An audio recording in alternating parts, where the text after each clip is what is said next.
ပရိသတ်များအားလုံးပဲမင်္ဂလာပါရှင်ပရိသတ်များအားလုံးကိုကျမတို့ရဲ့ Podcast Channel ကနေကြိုဆိုလိုက်ပါရရှင်ကျမတို့ Channel လေးကနေတရေဇလံကောင်းများစွာနဲ့ဂမ်ဘီယာဖြစ်ရဲ့စံကြေဇလံကောင်းလေးကိုနေ့စဉ်တင်ဆက်ပေးနေရပြီဖြစ်ပါတယ်ဒီနေ့မှာတင်ဆက်ပေးမှာကတော့စာရေးသူမြူကိုအလင်ကရေးသားထားတဲ့ပိတ်တာရွာသူဆိုတဲ့ဇလံလေးရဲ့အစာဆုံးကိုတင်ဆက်ပေးတော့မှာပဲဖြစ်ပါတယ်ဇလံလေးမစတင်မီကျမတို့ရဲ့ Channel ကို Like and Subscribe လေးနှိပ်သွားဖို့နဲ့ဇလံသစ်များစွာကိုမလွတ်တမ်းနာဆင်နိုင်ဖို့ဘေးနား notification ခေါင်းလောင်းလေးကိုလည်းနှိပ်သွားပေးဖို့အမိပါနေရှင်ဒါဆိုဇလံလေးကိုပဲစတင်လိုက်ပါပြီ1980ကာလမနက်ပိုင်းအချိန်မှာတော့မော်တော်ဘုတ်ကလေးတစ်စီးအောင်ဆက်တန်တပုတ်ပုတ်မြစ်တစင်းပေါ်တရွေ့ခီးနေလျက်ရှိပါတယ်မော်တော်ဘုတ်ကိုယ်ထဲပေါ်မှာရေနဂါလို့ရေစိမ်းဖြူဖြူရေးထိုးထားတဲ့မော်တော်ဘုတ်အမည်အရေးထိုးထားတယ်စက္ကန့်ပေါ်ဘက်မှာထုတ်ထားတဲ့မီးကိုခေါင်းတိုင်ကနေမီးကိုငွေရလေးမီးကိုမဲတွေတူအူထွက်လျက်ရှိတော့တယ်စင်ရုံငတ်တရားနဲ့မော်တော်ဘုတ်ရဲ့ဘေးဘက်လေးမှာပြန်ဝဲလိုက်ပါလာလျက်ရှိကြတယ်တညလုံးမော်တော်ဘုတ်ပေါ်မှာဖြစ်တယ်လို့အိပ်ဆက်ပြီးတော့လိုက်ပါလာကြသူတွေကတော့မနက်ခင်းရဲ့အလင်းရောင်ချိန်တယောက်ပြီးတယောက်နိုးလာကြတယ်စကားပြောဆိုတဲ့ပစ္စည်းရွှေရာကနေထွက်လာတဲ့အတန်းမော်တော်ဘုတ်ဆက်တန်နဲ့အပြိုင်မဲ့စကားအော်ဟစ်ပြောဆိုတဲ့အတန်းတွေနဲ့မနက်ခင်းက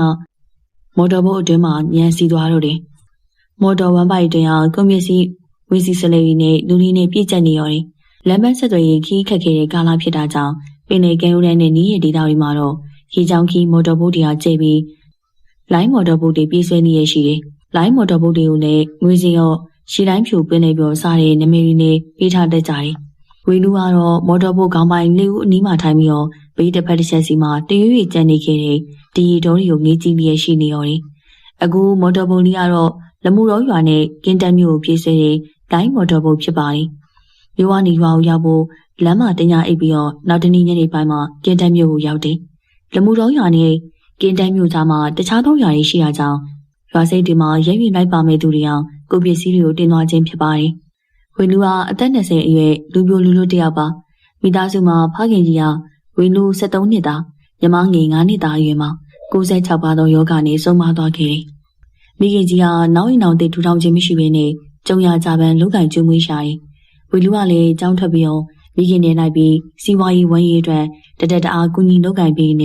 ေမိသားစုဝမ်းရေးကိုတစ်ဖက်တစ်လမ်းကနေကူညီပေးတဲ့ကားလီမာတယောက်ဖြစ်ခဲ့တယ်။ဆက်ခွန်ဆက်ရှိအရွယ်ရောက်တဲ့အခါတော့စူဆောင်ရသမျှငွေကြေးလေးနဲ့ငါးဖမ်းပိုက်တဲတွေကိုသွားပြီးတော့ငပိငှက်ချောက်ငမ်းမြားယူတွေကိုအပိမန်းခံပြီးတော့သွားဝေတယ်။ရလာတဲ့ငပိငှက်ချောက်ငမ်းမြားယူတွေကိုကင်းတဲမြို့တိုင်းတွေမှာကိုယ်တိုင်သွားရောက်ရောင်းချခြင်းဖြင့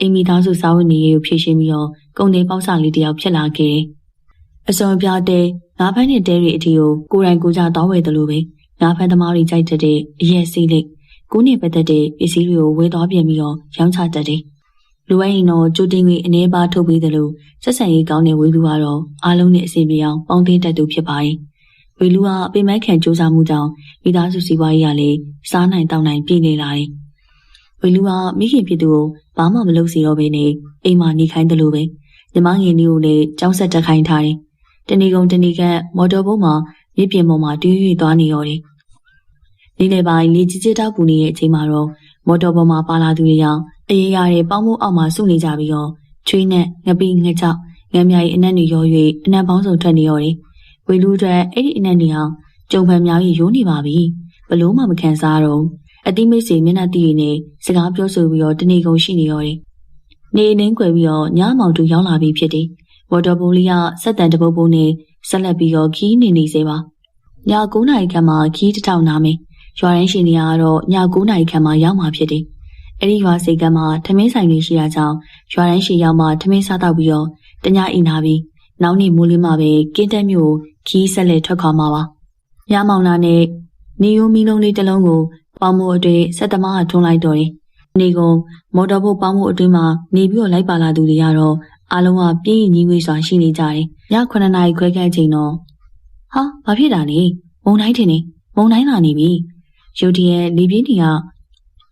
ကရုတ်တရက်တိုက်ခတ်လာခြင်းနဲ့အတူလိုင်းလုံးကြီးတွေကမော်တော်ဘုတ်ကိုအရှိန်နဲ့လာရတဲ့ကြောင့်ခီးတွေကအလန့်တကြားအော်ဟစ်တန်တဲ့အတူ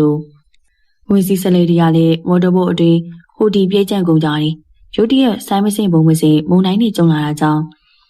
မော်တော်တက်မကိုစူးစမ်းထိန်ပြီးတော့မော်တော်ဘုတ်ကိုကန်းကိုကဲ့ရန်စူးစမ်းနေရောတယ်လေနဲ့တူမိုးကပါလာတယ်တိုင်းလုံးကြီးတွေကကြီးတဲ့ထက်ကြီးလာပြီးတော့မော်တော်ဘုတ်အတွင်းကိုရေတွေကဝင်လာတယ်ခ ခီးတဲ့အမျိုးသမီးတွေကလေးတွေကကြောက်လန့်တကြအော်ဟစ်တယ်။ငိုယိုပြီးတော့ဖျားတနေကြတယ်။မော်တော်ဘို့အတွင်းရှိနေသူတွေကလည်းသကောတွေဇီးပူတီထဲလိုက်သလိုဟိုလေးဒီလေးဖြစ်နေကြတယ်။အားလုံးကကဘာပြက်တယ်လို့ကြုံနေရချိန်မှာမော်တော်ဟာလိုင်းလုံးကြီးပြန်ပိတ်တင်ပြီးအကြမှာမြေအတွင်းကြောက်တန်းတစ်ခုကိုစောင့်မိအောင်မော်တော်လီယာဝမ်းပိုက်ကွဲ၍ရီရီတယ်လဟုံးဝင်လာတယ်။မော်တော်စက္ကန့်အတွင်းမှာလည်းရီရီဝင်လာတာကြောင့်ဆက်တွင်းရီရီဝင်ပြီးတော့မော်တော်ဆက်ကရက်သွားတော့တယ်။မော်တော်ဆက်ရက်သွားခြင်းနဲ့တူတလုံးနဲ့ထွန်းထားတဲ့မီးလုံးလေးကလည်းငြိမ်းသွားပြီးတော့အမောင်အတီဖုံးချသွားတော့တယ်။လိုင်းလေးတွေတုံးအတန်နေကြမှာကုပကေပါအော်ဟစ်တန်တွေနဲ့စုညံနေရောတယ်။မော်တော်ဟာရေတဝက်ခန့်ဝင်ပြီးတော့တစ်ဖက်ကိုတိတ်မောက်သွားပါတော့တယ်။ဝေလူကလည်းကြောက်လန့်စရာအသက်ဘေးအခြေအနေကိုအခုလိုမကြုံတွေ့ဘူးတာမို့ချိန်မကန်ပြီးလက်မကန်ပြီးဖြစ်နေရောတယ်။မော်တော်တိတ်မောက်ချိန်မှာကြောက်အားလန့်အားနဲ့ဝေလူရေထဲကိုခုန်ချလိုက်တော့တယ်။ရောက်ကိုနှိမ့်မြုပ်သွားခြင်းနဲ့တူပါဇက်တွေငံလုံးရိတ်ခါတူးနေတဲ့ရေကိုဝင်ကုန်တယ်လို့မျက်လုံးတွေနဲ့ရေငန်ကြောက်ကျိန်းဆက်ကုန်နေဝေလူဟာရေပေါ်ကိုခြေကန်တက်လိုက်ကိုဖော့ကခြေနဲ့တီကိုရက်နေတော့တယ်သူဘေးပတ်ဝန်းကျင်ရေပြင်မှာတယောက်ကိုတယောက်အော်ဟစ်ခေါ်နေတဲ့အော်ဟစ်ငိုယိုတန်တွေကိုတွန်းတိုက်ခတ်နေတဲ့လိုင်းလုံးကြီးရနဲ့အတူတစ်ချက်ကြားလိုက်ရတယ်ဒီရဲ့လေးမျက်နှာမှာပိတ်ပတ်အောင်မောင်းနေပြီးတော့အမောင်ကျိုးတွင်ဘာမှမမြင်နိုင်တော့ဘူးဝေလူဟာမိကြီးကြီးကိုဥဆုံးတတိယလိုက်တော့တယ်ဒီနောက်တော့သူ့ရဲ့ညီမလေးကိုတတိယလာတဲ့အခါတော့မျက်ရည်ကျလာတယ်သူညီမနဲ့မိခင်ကလည်းသူ့လှုပ်ဆောင်မိကုန်နေကြသူတွေဖြစ်ပြီးတော့သူမရှိရင်တော့ဒုက္ခရောက်မဲ့အရေးကိုသူသိမဲ့အရေးထက်ပင်ဝင်းလူကထိတ်လန့်သွားတယ်။အမောင်တင်နိုင်လုံးကြီးတွေကြမှာရက်ကန်ကူးနေစဉ်သူ့လက်ကပြင်ပြားမှတစ်ခုကိုရေထဲဆမ်းမိလိုက်တာကြောင့်အလင်းမြန်ဖတ်တွေ့ထားလိုက်မိရောတယ်။ဒီပေါ်တော့မော်တော်ဘုတ်ကုန်းပေါင်ပြင်ပြားကြီးဖြစ်မယ်လို့ဝင်းလူကတွေးလိုက်မိရောတယ်။မော်တော်ဘုတ်ထွက်လင့်လာတဲ့ကုန်းပေါင်ပြင်ပြားကိုရတာကြောင့်အစိုးရအကောင်ကန်ကောင်းနေလို့တွက်ဆလိုက်မိရောတယ်။လူတယောက်အလေးကိုတော့ကောင်းကောင်းခံနိုင်တာကြောင့်ကိုယ်တစ်ပိုင်းကိုပြင်ပြားပေါ်မှာဖတ်တွေ့ပြီးတော့အမောဖြေနေမိရောတယ်။မိုးနဲ့တူလေယာလေးပြင်းထန်စွာတိုက်နေပြန်ရောလူတန်သူတန်တွေကိုမကြားရတာကြောင့်သူ့နီးပတ်ဝန်းကျင်မှာလူရှိရအတန်ကုန်အော်နေမိရောတယ်။ဝေလူအတန်ကိုလိုင်းတန်လေးတန်နေရတော့ဖုံသွားပြီးတော့ဘာတုတ်ပြန်တမ်းမှမကြားရအောင်။ပင်လေရီတွေကပါဇက်တွင်းကိုဝင်သွားတာကြောင့်ရေငက်လာတယ်။ပင်လေရီကိုတောက်ရမဖြစ်တာကြောင့်ခေါင်းမော့ပြီးတော့မွေးရည်ဆက်တွေကိုပါဇက်နဲ့ခံပြီးတော့ဝေလူကတောက်နေမိရောတယ်။လိုင်းပုတ်တဲ့အချိန်မှာပြင်ပြလက်ကနေပြုတ်ထွက်မသွားစေဖို့အသေးအတန်ဖတ်တွေ့ထားမိရောတယ်။ပြင်ပြလေးတစ်ချက်ဖတ်တွေ့ပြီးတော့မြေတွင်မြည်သည့်နေရာကိုရောက်နေရမစိုးနိုင်ဘူး။လိုင်းလေးတွေကြားမှာဝေလူတယောက်ရသမျှဖျားစာတွေကိုယူနေရရှိပါတယ်။မုန်တိုင်းက3 နာရီ4 နာရီခန့်အသေးအတန်တိုက်ခတ်တော့လေယာတဖြည်းဖြည်းငြိမ်ပြီးတော့မိုးဆက်မိုးဖွာလေးသာကျနေရောတယ်။နောက်တဖြည်းဖြည်းတော့လိုင်းလေးတွေကတဖြည်းဖြည်းငြိမ်သက်ရသွားပါတော့တယ်။ဝေလူဟာဘေးပတ်ဝန်းကျင်မြင့်ပြင်အတွင်းလူရှိရအော်ခေါ်ကြည့်မိရောတယ်။ပြန်လေတုတ်ပြန်တယ်တော့မကြားရအောင်။ဝါတာဘောအတွင်းပါလာသူတွေကတိတ်ကုန်ကြပြီလား။ကျန်နေသူတွေကရောသူ့လိုပဲမြေတွင်းမှာမျောပြီးတော့ဘယ်နေရာမှာရောက်နေရလဲမစုံနိုင်ဘူးလေမိုးလင်းတော့ဖြတ်သွားဖြတ်လာလေမော်တော်ဘုတ်တွေကိုတွေ့ရင်တွေ့မတွေ့ရင်တော့ကန်းဝင်လမ်းမြင်ရမှာဖြစ်တာကြောင့်ဝင်းနူးစိတ်မှာသူမသိတော့ဘူးလို့တွေးကပြောသွားမိတယ်ဒါပေမဲ့အခုလိုမြေတွေ့ကိုယ်တစ်ပိုင်းကရေရောက်ကိုရောက်နေအောင်ငမန်းနေလာဆွဲနေမလားငတောက်တူးကြီးတွေများလာကြိုက်နေမလားမိကြောင်များလာဆွဲနေမလားဆိုတဲ့ကြောက်စိတ်တရားဝင်လာမိပြန်နေမော်တော်ဘုတ်နှိမ့်မြုပ်ရမှာလောလောလတ်လတ်တည်သွားတဲ့လူတွေအောင်သူ့ကိုရေရောက်ကများလာဆွဲကြလိမ့်မလားဆိုပြီးတော့လေစိတ်ချောက်ချစွာတွင်းနေမိပြန်တော့တယ်ဝေလူရှိနေအောင်ရေပြင်အနီးပါးမှာတော့ငါးကြီးတွေကခုံလွှားသွားတာကိုပဲလမ်းဖြတ်လေးရရှိရော်တယ်မိရဲ့အမောင်တို့တွေမျောချင်မျောနေတဲ့ဝေလူကတော့သူ့ရဲ့စိတ်ရဲ့ချောက်လက်မှုကိုခံနေရတော့တယ်မနေ့3 နာရီခန့်လောက်မှာတော့ကောင်းကင်ကကြည်လင်သားရပြီးတော့ကျေရီဝင်ထွက်နေရအောင်မြင်တွေ့ရတယ်ဝေလူကလည်းကိုယ်တစ်ပိုင်းရေထဲရောက်နေပြီးတော့ပြင်ပြားကိုဖတ်တွေ့ထားရတာမို့တကူလုံးညောင်းကိုက်ပြီးတော့အိတ်ချင်းစိတ်နဲ့လူကခဏငိုက်မြည်သွားတယ်။နောက်ဆုံးဝီလူတယောက်ပုံးမောင်ပြင်ပြားပေါ်မှာခေါင်းအပ်ပြီးတော့နင်းနေချိုက်နဲ့အိပ်ပျော်သွားပါတော့တယ်။တိတ်ပြက်ချောက်စားထားတဲ့စိတ်အဟုန်ကြောင့်အိမ်မက်အတွင်းမော်တော်ဘုတ်ပေါ်ကတိတ်သွားတဲ့လူတွေဟာရေထဲကကုခတ်လာပြီးတော့ဝီလူကိုရေရောက်ကိုဆွဲချနေရကြောင်းကြောက်လန့်တကြားရုန်းကန်ပြီးတော့ကုခတ်ပြေးနေတဲ့အိမ်မက်ဆူးတွေကိုမှတ်နေရောတယ်။ဝီလူတယောက်မောပန်းကြောက်လန့်စောနဲ့ကုန်းပေါင်းပြင်ကိုဖတ်တွေ့ပြီးတော့အိတ်နေရကောင်မနက်မိုးလင်းသူ့ကိုယ်ပေါ်ကိုနေကြက်တောက်ပူလာတော့မှနိုးလာတယ်။ဝေလူကနိုးလာချိန်မှာတော့သူ့ကိုယ်သူဘယ်နေရာရောက်နေမှန်းရုတ်တရက်တွေးမရအောင်။ညအကြုံရတဲ့မော်တော်မောက်တဲ့အဖြစ်ကိုအိမ်မက်ဆူးများလားဆိုပြီးတော့ပြန်တွေးနေပြီးတော့တယ်။လက်တွေ့လားတကယ်လားတေချာကွဲပြားသွားချိန်ကုန်းမောင်ပြင်ကိုဖတ်ပြီးတော့ရေထဲမှာရှိနေသေးကြောင်သိရတာကြောင့်သူကြုံတွေ့ခဲ့ရသမျှအမှန်ဖြစ်နေတာအိမ်မက်မဟုတ်ကြောင်သိလိုက်ရတယ်။ရှူရှားရဲ့နေကိုလက်နဲ့ကိုင်းနေပဲဘေဘီဝေးရအောင်မျက်လုံးဝေးကြည့်လိုက်တော့သူနဲ့ခက်လန်းလန်းအရက်မှာ စိတ်ညစ်မှိုင်းပြစွာရှိတဲ့ကျွန်းကြီးတစ်ကြုံမြင်တွေ့လိုက်ရတယ်။ကျွန်းကန်ဆာတဲတောင်ပြင်ကိုလှိုင်းကောင်းဖြူတွေအရှိန်နဲ့တက်သွားလိုက်ပြန်ချသွားလိုက်ရှိနေရတယ်။တောင်ပြင်ကန်ဆာကြောက်ဆောင်တွေမှာဝဲပြန်နေရရှိတဲ့ဇီယောတွေကိုလည်းဝေလူမြင်တွေ့နေရတယ်။မြာမြည်ရည်စီချောင်းကကုန်းမြေရှိရာကိုဦးတီစီရဲ့ရေစီချောင်းနဲ့မျောလာကြောင်းတွေးမိပြီးတော့လောလောဆယ်ကုန်းမြေကိုတွေးလိုက်ရတာကြောင့်ဝေလူပျော်သွားမိတယ်။အဲဒီကျိုးရှိအောင်ကူးခတ်သွားဖို့လေတိတ်မွေးတော့တာမို့သူဖတ်တွေ့ထားတဲ့အသက်သခင်ကျေးဇူးရှင်ပြင်ပြားကြီးကိုလွတ်ချပြီးတော့ကမ်းဘက်ကိုကူးသွားလိုက်ပါတော့တယ်။အကျုံးရီတုံဆိုင်နေရမို့ဂတ်ဆက်ကိုရောက်တဲ့အခါတော့မောပတ်မှုကြောင့်တဲတောင်ပြင်မောလှည့်ချပြီးတော့အမောအပန်းခဏဖြီးလိုက်တော့တယ်။ရေမဲတစ်ခုလုံးမိစားနေထိုးသလိုပူပြဲစွာခန်းစားနေရပြီးတော့လေချောင်းတွေက6ကန်အကွဲကောင်ကြောက်ကြမ်းခဲကြီးတစ်လုံးပါဇက်မှာထည့်ထားရသလိုကြံတန်ခတ်ထန်နေရတယ်။ကမ်းခြေတစ်ခြားမှာတော့အုံးပင်တွေကိုတွေ့ရပြီးတော့အုံးသီးချောက်ကျွေးများလေးအောက်မှာကျွေးကြနေရအောင်တွေ့ရတာကြောင့်ကြောက်တလုံးနဲ့အပြင်ခုန်တွေကိုဖွာလန်ကျင်းအောင်ထုခါပြီးတဲ့အခါတော့ရလာတဲ့အုံးသီးခွန်မကိုခက်ဆက်ဆက်ကြောင်းနေထူပြီးတော့ကျလာတဲ့အုံးရီတွေကိုအငြမ်းမရတောင်းလျက်ရှိနေပါတယ်။အုံးသီး3-5လုံးခွဲပြီးတဲ့အခါမှာရင်ငက်ပြေပြီးတော့နေသားထိုင်သားရှိသွားတယ်။ရင်ငက်ပြေရနဲ့ဘိုက်ကဆာလောင်မွတ်သိမ့်လာတာကြောင့်ဝေလူကအုံးသီးအသားတွေကိုအစာပြေကြိုက်စားနေပြန်တယ်။ရင်ငက်လေးပြေသွားသလိုဝမ်ပိုက်လည်းပြေသွားပြီဖြစ်တာကြောင့်အနှင်းငယ်နေသားထိုင်သားရှိသွားတော့မှသူရောက်နေရအရက်ကိုစူးစမ်းမိရောတယ်။အဝေးကိုလမ်းမြော်ကြီးကအုံဆိုင်နေတဲ့တောင်တန်းတွေကိုမြင်နေရတော့လေအေးနေရာကိုလက်ပြကူးသွား၍မဖြစ်နိုင်အောင်အလွန်ဝေးတဲ့အရက်မှာရှိနေရောတယ်။ဖြတ်သွားဖြတ်လာလှေမော်တော်ဘုတ်တင်မောတွေကိုမမြင်တွေ့ရတာကြောင့်ဝေလူကစိတ်ပြတ်သွားရတယ်။ကဲမဲသူပုံမလာမချင်းကမ်းပေါ်မှာနေရတော့မှဖြစ်တယ်။ဝေလူကကမ်းဆက်မှာတဏီကုံထိုင်ပြီးတော့ဖြတ်သွားဖြတ်လာလှေတင်မောတွေကိုတဏီကုံစောင့်တော့လေတစည်းတလေကိုမှမတွေ့ရအောင်။ဝေလူကရေစားလာရင်တော့အုံးရီတော့အုံးသီး6စားနေရှိနေရောတယ်။ညနေမောင်လာတော့ကန်ဆက်ကနေဒီလွတ်တဲ့နေရာတပင်ကြီးတပင်အောင်မှာအိတ်ဆက်နေရောတယ်။ဝေလူအနေနဲ့အသက်ဘေးကနေလွတ်မြောက်လာတော့လေကျုံမော်တယောက်ထဲရောက်နေတဲ့သူ့ရဲ့ဖြစ်ကိုတယောက်ထဲဝမ်းနဲ့အားငယ်နေမိရောတယ်။အမေနဲ့ညီမလေးကိုတတိယပြီးတော့မြေးတွေကလည်းကြာနေရောတယ်။မြေပြင်မှာအလင်းရောင်တွေပေါ်ပြီးတော့လေမော်တော်ဘုတ်တွေထိအိတ်နေရာကနေထားကြည့်ရကခဏခဏပဲ။ဒါပေမဲ့သူထင်သလိုမဟုတ်ဘဲနဲ့ရေပြင်မှာအယောင်တောက်နေတာအယောင်ထွက်နေတဲ့ငါးအုပ်ကြီးဖြစ်ကြောင်းသိလိုက်ရတယ်။လေကခပြင်းပြင်းတိုက်ခတ်နေရကြောင်းအုံးပင်တက်နေရလေလေတိုက်၍အုံးလက်တွေနှုတ်က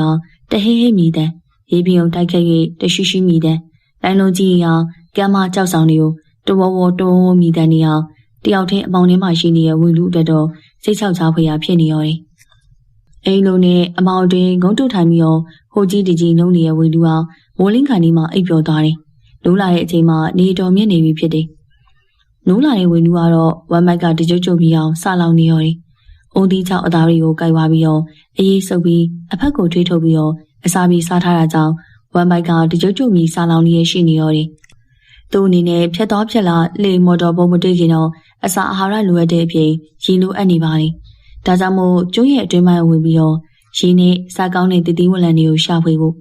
အခုကျိုးအတွင်းပိုင်းကိုဝင်ကြည့်ရမယ်လို့တွေးပြီးတော့ကမ်းခြေတော်ဆက်ကနေတဆင့်အတွင်းပိုင်းတော်စီကိုစံတဘော်ဝါဝင်လာခဲ့တော့တယ်။ကျုံးပေါ်ရောက်နေတဲ့တစ်ပင်ကြီးတွေအောင်ဝင်းလူတကားမှမတွေ့ဘူးတဲ့တစ်ပင်ကြီးတွေပါ။ပေစီမှာလူတယောက်ဖက်ခန့်ရှိပြီးတော့အခောက်တရလည်းတွင်းနေအောင်တန်းလေးရရှိတယ်။ပေစီရွေစားစီပိုင်းရွေစားရှိပြီးတော့အမြင်ကတော့အတောင်20ခန့်အမြင့်ရှိပြီးဘုပင်တွေလိုတဖြောင်းနဲ့အပေါ်ထောင်တက်ပြီးတော့အခက်လက်တွေပေစီတွေမရှိဘဲနဲ့ထိပ်ဖြားမှသာအကိုင်းတွေအုံမိုးပြီးတော့ထိပုံစံရှိနေရောတယ်။အရွက်မှာဝါရွက်ကဲ့သို့သေးရချိုနေရောတယ်။အပင်ကြီးတွေကလည်းတပင်းနဲ့တပင်းစေတောင်ခမ်းမြအကွာဝေးပဲလူဆိုင်ပြိုးထားသလိုညီညီညာညာရှိနေပြီးတော့အပေါ်ကိုင်းတွေကတပင်းနဲ့တပင်းထိဆက်လျက်ရှိပြီးတော့လေးပြောင်မထိုးနိုင်အောင်ရှိနေရောတယ်။အောက်ကြီးမှာရှင်းနေပြီးတော့တဲရောမြေသားရောတခြားဘဲမှရှိမနေပါဘူး။ဝေလူကတစ်တော်အုပ်တွေဝင်လာရင်းနဲ့ထူးဆန်းမှုတစ်ခုကိုစတင်သတိပြုမိလိုက်တော့တယ်။အခုတော့တောအုပ်အတွင်းမှာဒေါ်တရိတ်ဆန်တကောင်မှမတွေ့ရတဲ့အပြင်လူစားစုံငတ်တကောင်ပဲမတွေ့ရပဲတောဟာ6ခက်တိတ်ဆိတ်နေရောတယ်။တောအတွင်းစက်တဘောမှအတန်ကြာဝင်လာတော့ဝေလူတယောက်ဘာစားပြီးတောက်ပြီးမှမတွေ့ရတဲ့အပြင်ဝင်ကဘာတောလိုဖြစ်နေရဲ့တောအတွင်းမှာလမ်းပြောင်းလေးရရှိနေရောတယ်။ဝေလူတယောက်ကန်းဆက်ကနေသူလာတဲ့နေရာကိုပြန်မရောက်နိုင်တော့ပဲတောအတွင်းတဝဲနေလေဖြစ်နေရောတယ်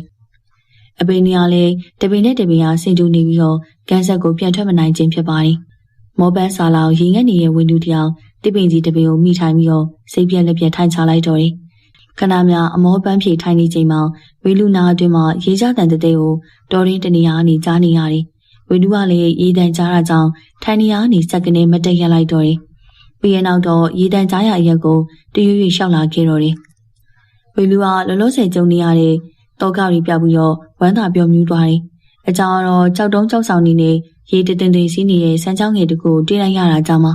ဝေလူကရေမတရားစာနေပြီးမို့စမ်းချောင်းရှိရာကိုဥရားဖားရပြေးဆင်းသွားပြီးတော့ရေကိုလှဝါးနှစ်ဖက်နဲ့အငမ်းမရခတ်တောက်ပြီးတော့ရင်ငယ်ပြီးသွားတဲ့အခါတော့စားငယ်ကြီးကြောင့်ဆိုထဲစိတ်ကပ်နေတဲ့သူ့ရဲ့တကူလုံးလန်းဆန်းသွားစေဖို့စမ်းရီအိုင်တူစိတ်နေလိုက်တော့တယ်ဝေလူအံ့ဩသွားရတယ်ပန်းနုကဘဝစားလေးတကူဟာစမ်းရီစီကြောင်အတိုင်းမျောလာပြီးတော့ဝေလူရှိနေရရေရန်အတွင်ရောက်လာတယ်ဝေလူကဘဝစားလေးကိုကိုင်းနေရဝမ်းသာသွားပြီးတော့ဘဝကိုကြည့်ပြီးတော့အခုဘဝမင်းကလေးတွေတုံးတဲ့ဘဝဖြစ်မှန်းသိလိုက်တော့တယ်။အခုကျုံးမှာလူရှိနေရင်လို့အခုဘဝဖော်ပြနေတဲ့အတွက်အလွန်ဝမ်းသာသွားပြီးတော့ဘဝကိုကိုင်းပြီးတော့စမ်းကြောင်းအပေါ်အပြေးတစ်ပိုင်းလျှောက်လာခဲ့တော့တယ်။စမ်းရည်စီဆောင်အတိုင်းလျှောက်လာတဲ့ဝင်းလူကတော့တနေရာရောက်မှရေတန်းတွေကိုကြားရခြင်းနဲ့အတူ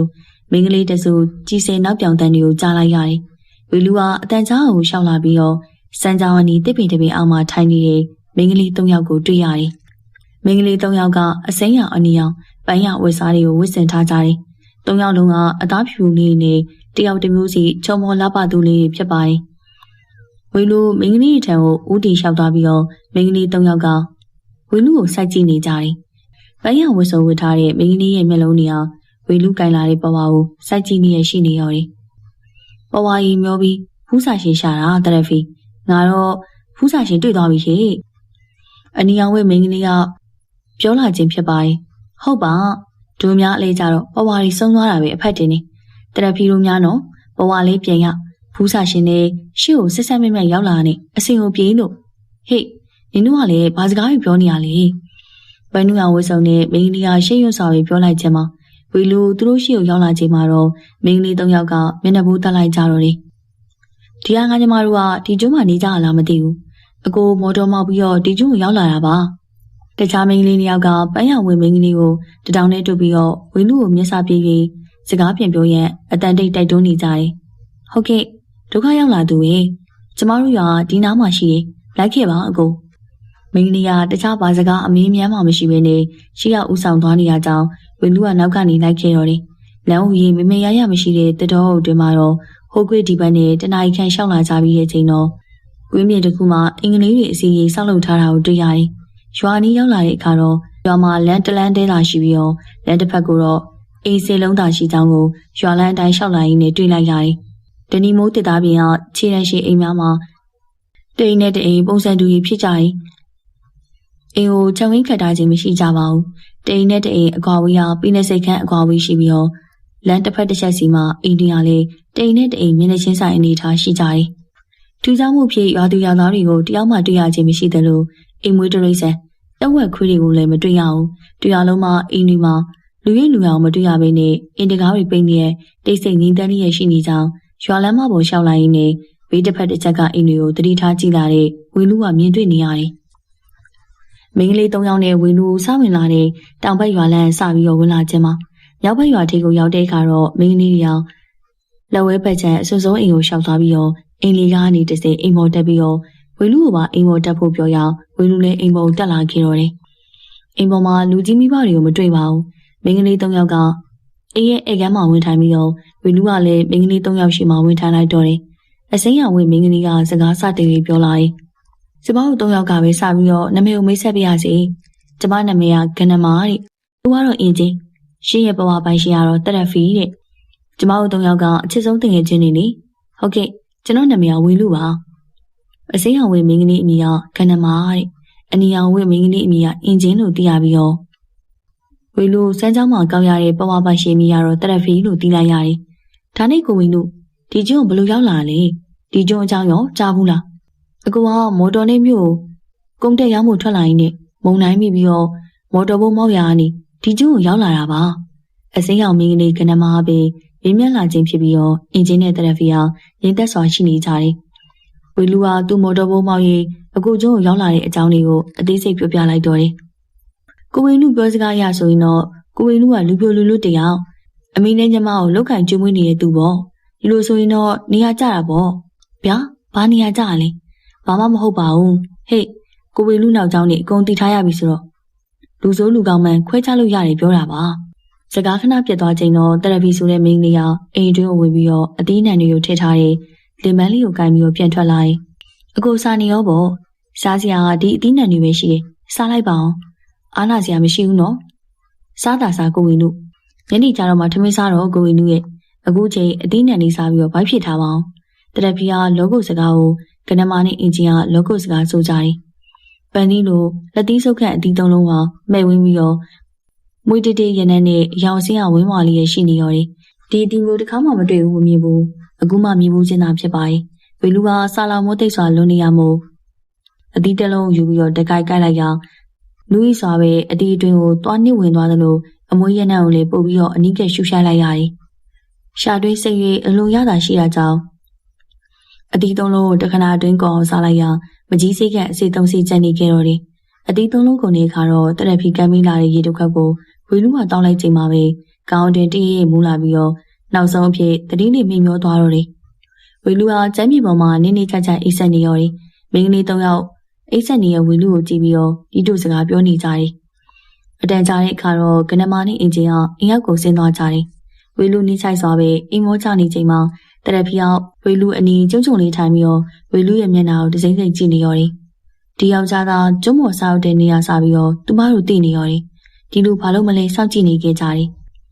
ဒီယောက်ျားသားတော်လေးဝင်လာတဲ့အချိန်မှာရေလာရှာမယ်မှန်းသိနေရကြောင်းသူမတို့တကယ်ချင်း၃ယောက်စမ်းချောင်းပေါ်ရေစီးချောင်းကနေကိုစီပေါ်မှာလွတ်ကြတယ်ဘဝသုံးတယ်ကို9မိနစ်ကြာတခါရေစီးချောင်းအတိုင်းမျောလိုက်ကြတယ်သူမတို့လွတ်ချလိုက်တဲ့ဘဝဤသူ့ဘဝကိုဒီယောက်ျားသားတွေ့မလဲလို့၃ယောက်သားရင်ခုန်စိတ်လှုပ်ရှားစွာစောင့်နေကြချိန်သူမဘဝပန်းရောင်လေးကိုကိုင်းပြီးတော့သူမတို့ရှိရာရှောက်လာချိန်မှာတရဖီစိတ်အတွင်းပျော်ရွှင်မှုနဲ့အတူကြည်နူးပီတိဖြစ်ရတယ်။သူမတို့တငယ်ချင်း၃ယောက်ပေါ်ဝါလူရတဲ့ရွေချက်က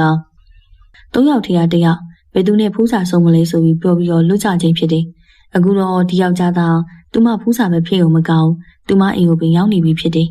။ရှေ့ဆက်ပြီးတော့ခက်ခဲကြမ်းတမ်းတဲ့အတားအဆီးများစွာကိုကြော်ဖြတ်ရမယ်မှန်းသိနေတော့လေဖြစ်မလာသေးတဲ့အနာဂတ်ကိုတွေးပြီးတော့ပူဆွေးမနေလို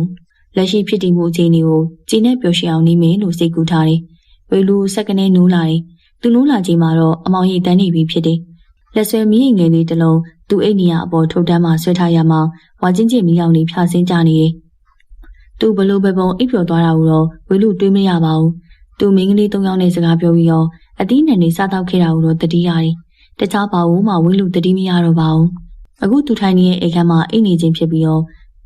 ့ခေါင်းခူရိပ်ဆောင်ချုံလေးရှိနေရော်တယ်။မိန်းကလေး၃ယောက်ကလည်း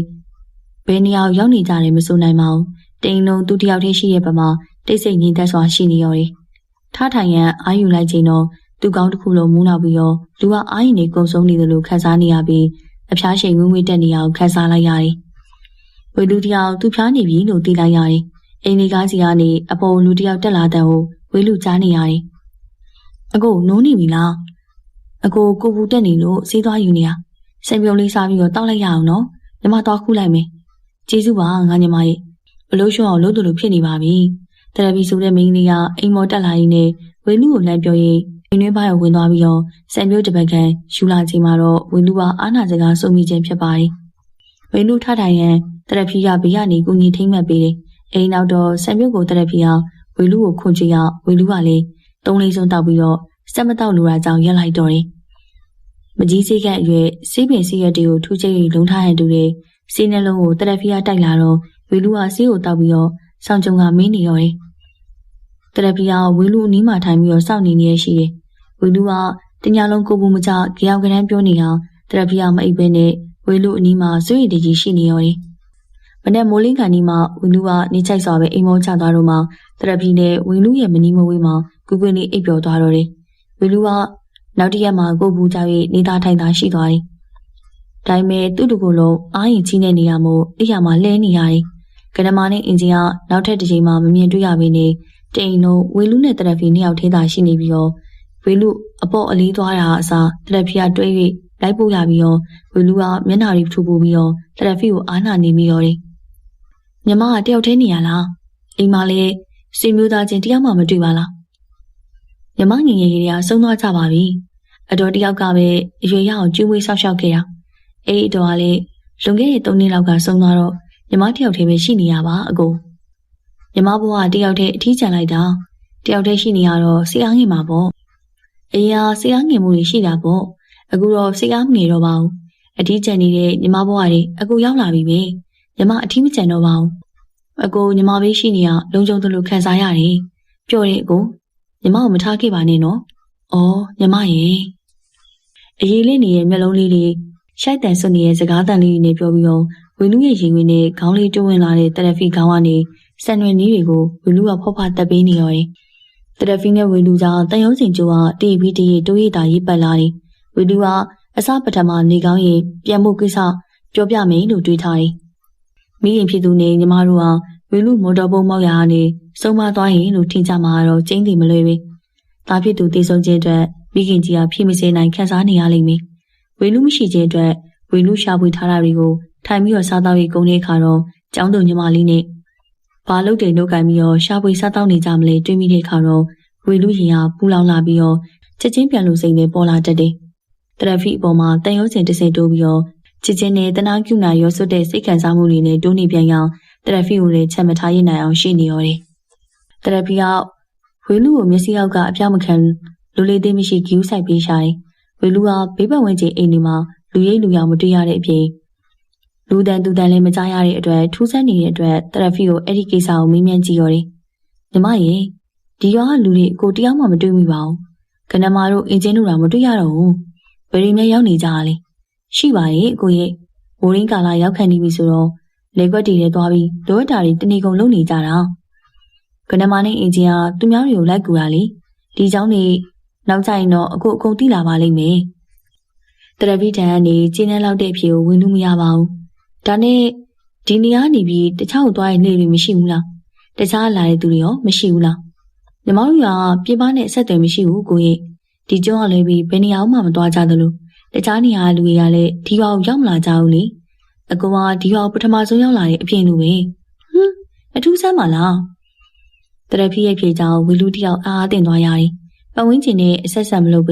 တီချာရက်တီနေတဲ့ရွာမျိုးတခါမှမကြုံဘူးမကြားဘူးတာကြောင့်ပဲအထူးဆန်းတပွဲဖြစ်နေရတယ်ဝီလူကနေမကောင်းဖြစ်ပြီးတော့အာရင်ချင်းနေတယ်လို့ဖြစ်နေပြီးတော့အိမ်တွင်းအောင်ပြီးတော့ရွာထဲကိုသွားလာနိုင်တာမရှိသေးပါဘူးတရဖီတို့အိမ်ရောက်နေတာတပတ်ခန့်ရှိနေပြီဖြစ်တယ်ဝီလူအခုလိုအားပြက်နေခြင်းကလည်းတရဖီကျွေးစားလိုက်ရတဲ့အသီးနဲ့ဆက်ဆက်နေရင်လို့ဝီလူရောင်ပြီးတော့ပဲမတွေးမိပါဘူးအမှန်တကယ်အဲ့ဒီအသီးမှာအနံ့ရတာနဲ့ပြည့်စုံပြီ